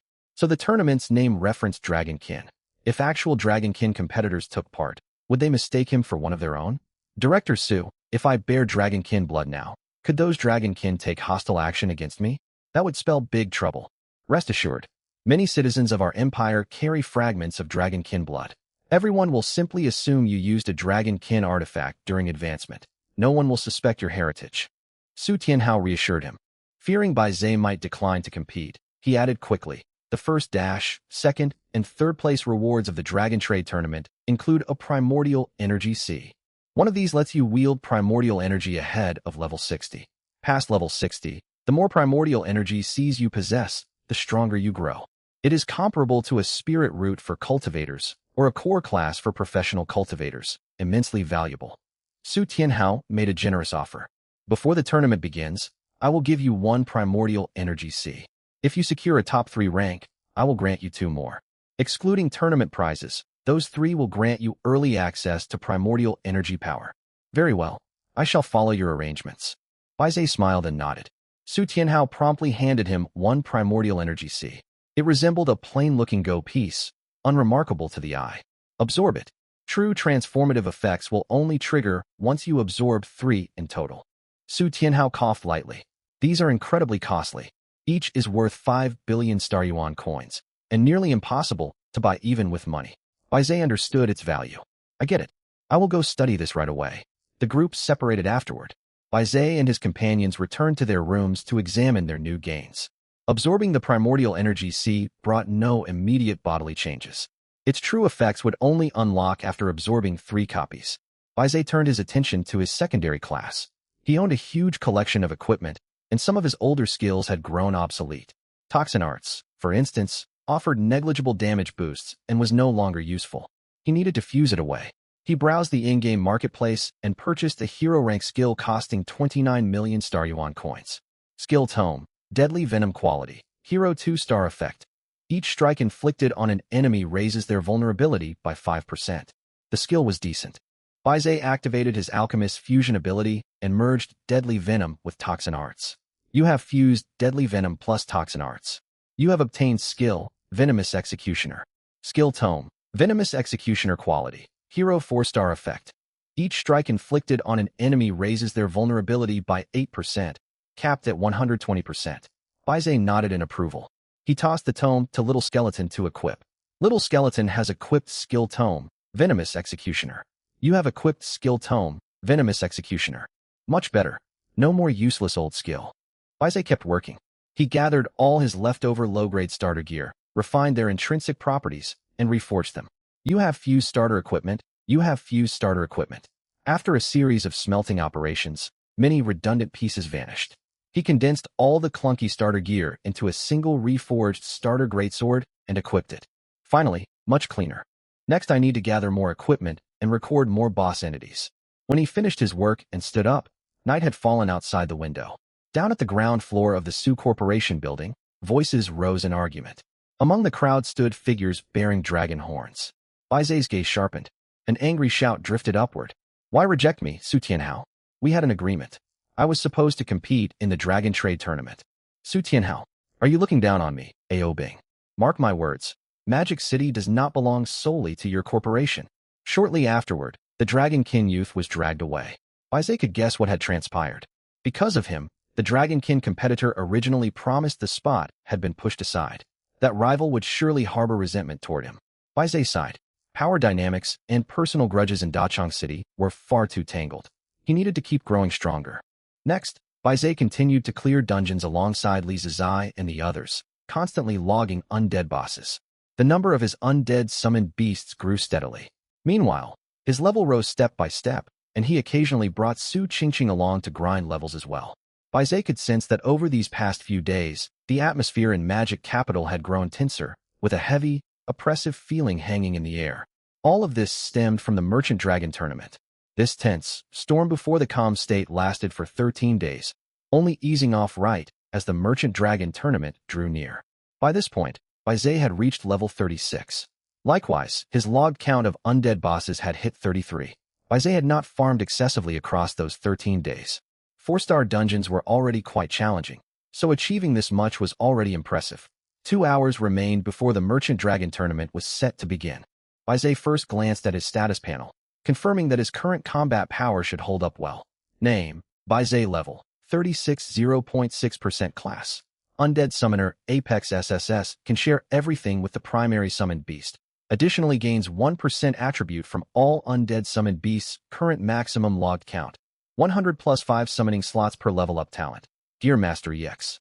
Constitution 26943112356. Strength 2275596 Agility 79282321. Spirit 8398 1096. Skills: Lionblade, Lion God Shield, 7 spell formations, Poison Arts, Crimson Flame Bullet, Midnight Flash, Dragon Breath Bullet, Flame Detonation.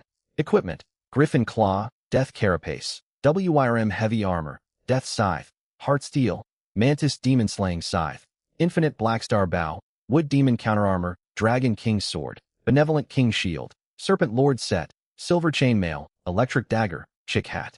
13 days of hard work had greatly boosted his attributes. His equipment, however, left much to be desired. 4-star dungeons dropped hardly any fine gear. The best loot was merely low-rank Star-Glow grade equipment, none of the Mystic grade gear Baize sought. Through equipment fusion over these days, he had only obtained 2 notably strong pieces. Griffin Claw grade, Star-Glow attribute bonus, Strength plus 5100. Effect 1. Summon Griffin Wings, grants rudimentary flight capability. Effect 2. All damage increased by 10%. Death Carapace grade, Star-Glow attribute bonus, Constitution plus 7000. Effect: any monster that bears hostility toward the wearer is inflicted with the Death Curse. Death Curse: if the target dies within 30 seconds, experience dropped increases by 50%. If the target dies after 20 seconds, experience dropped increases by 10%. These 2 pieces were no ordinary gear. Flight-enabling equipment was extremely rare. Had it not been for his father's parting instructions, Baize would never have gone to so much trouble to forge it. As for the Death Carapace, he had crafted it specifically for leveling. It was fused from multiple hero-grade pieces at enormous cost, purely to speed up his experience gain. The time draws near. With my current state, I ought to stand a good chance in the Merchant Dragon tournament. Baize's eyes flashed. He stepped outside, met up with the rest of the group, and they set off. Some 10-odd minutes later, their convoy pulled up outside a massive coliseum. This was the underground heart of Magic Capital, and the venue where the Merchant Dragon tournament was held each year. Normally a lifeless place, it was now packed with spectators, nearly all of great wealth. Many professional attendants in neat, themed uniforms circulated among the crowd serving drinks. The scene was bustling.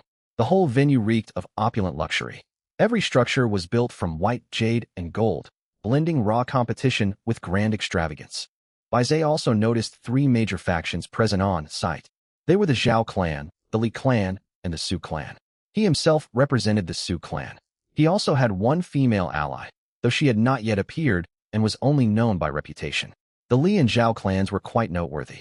The main combat power of both clans were not humans, but dragonfolk.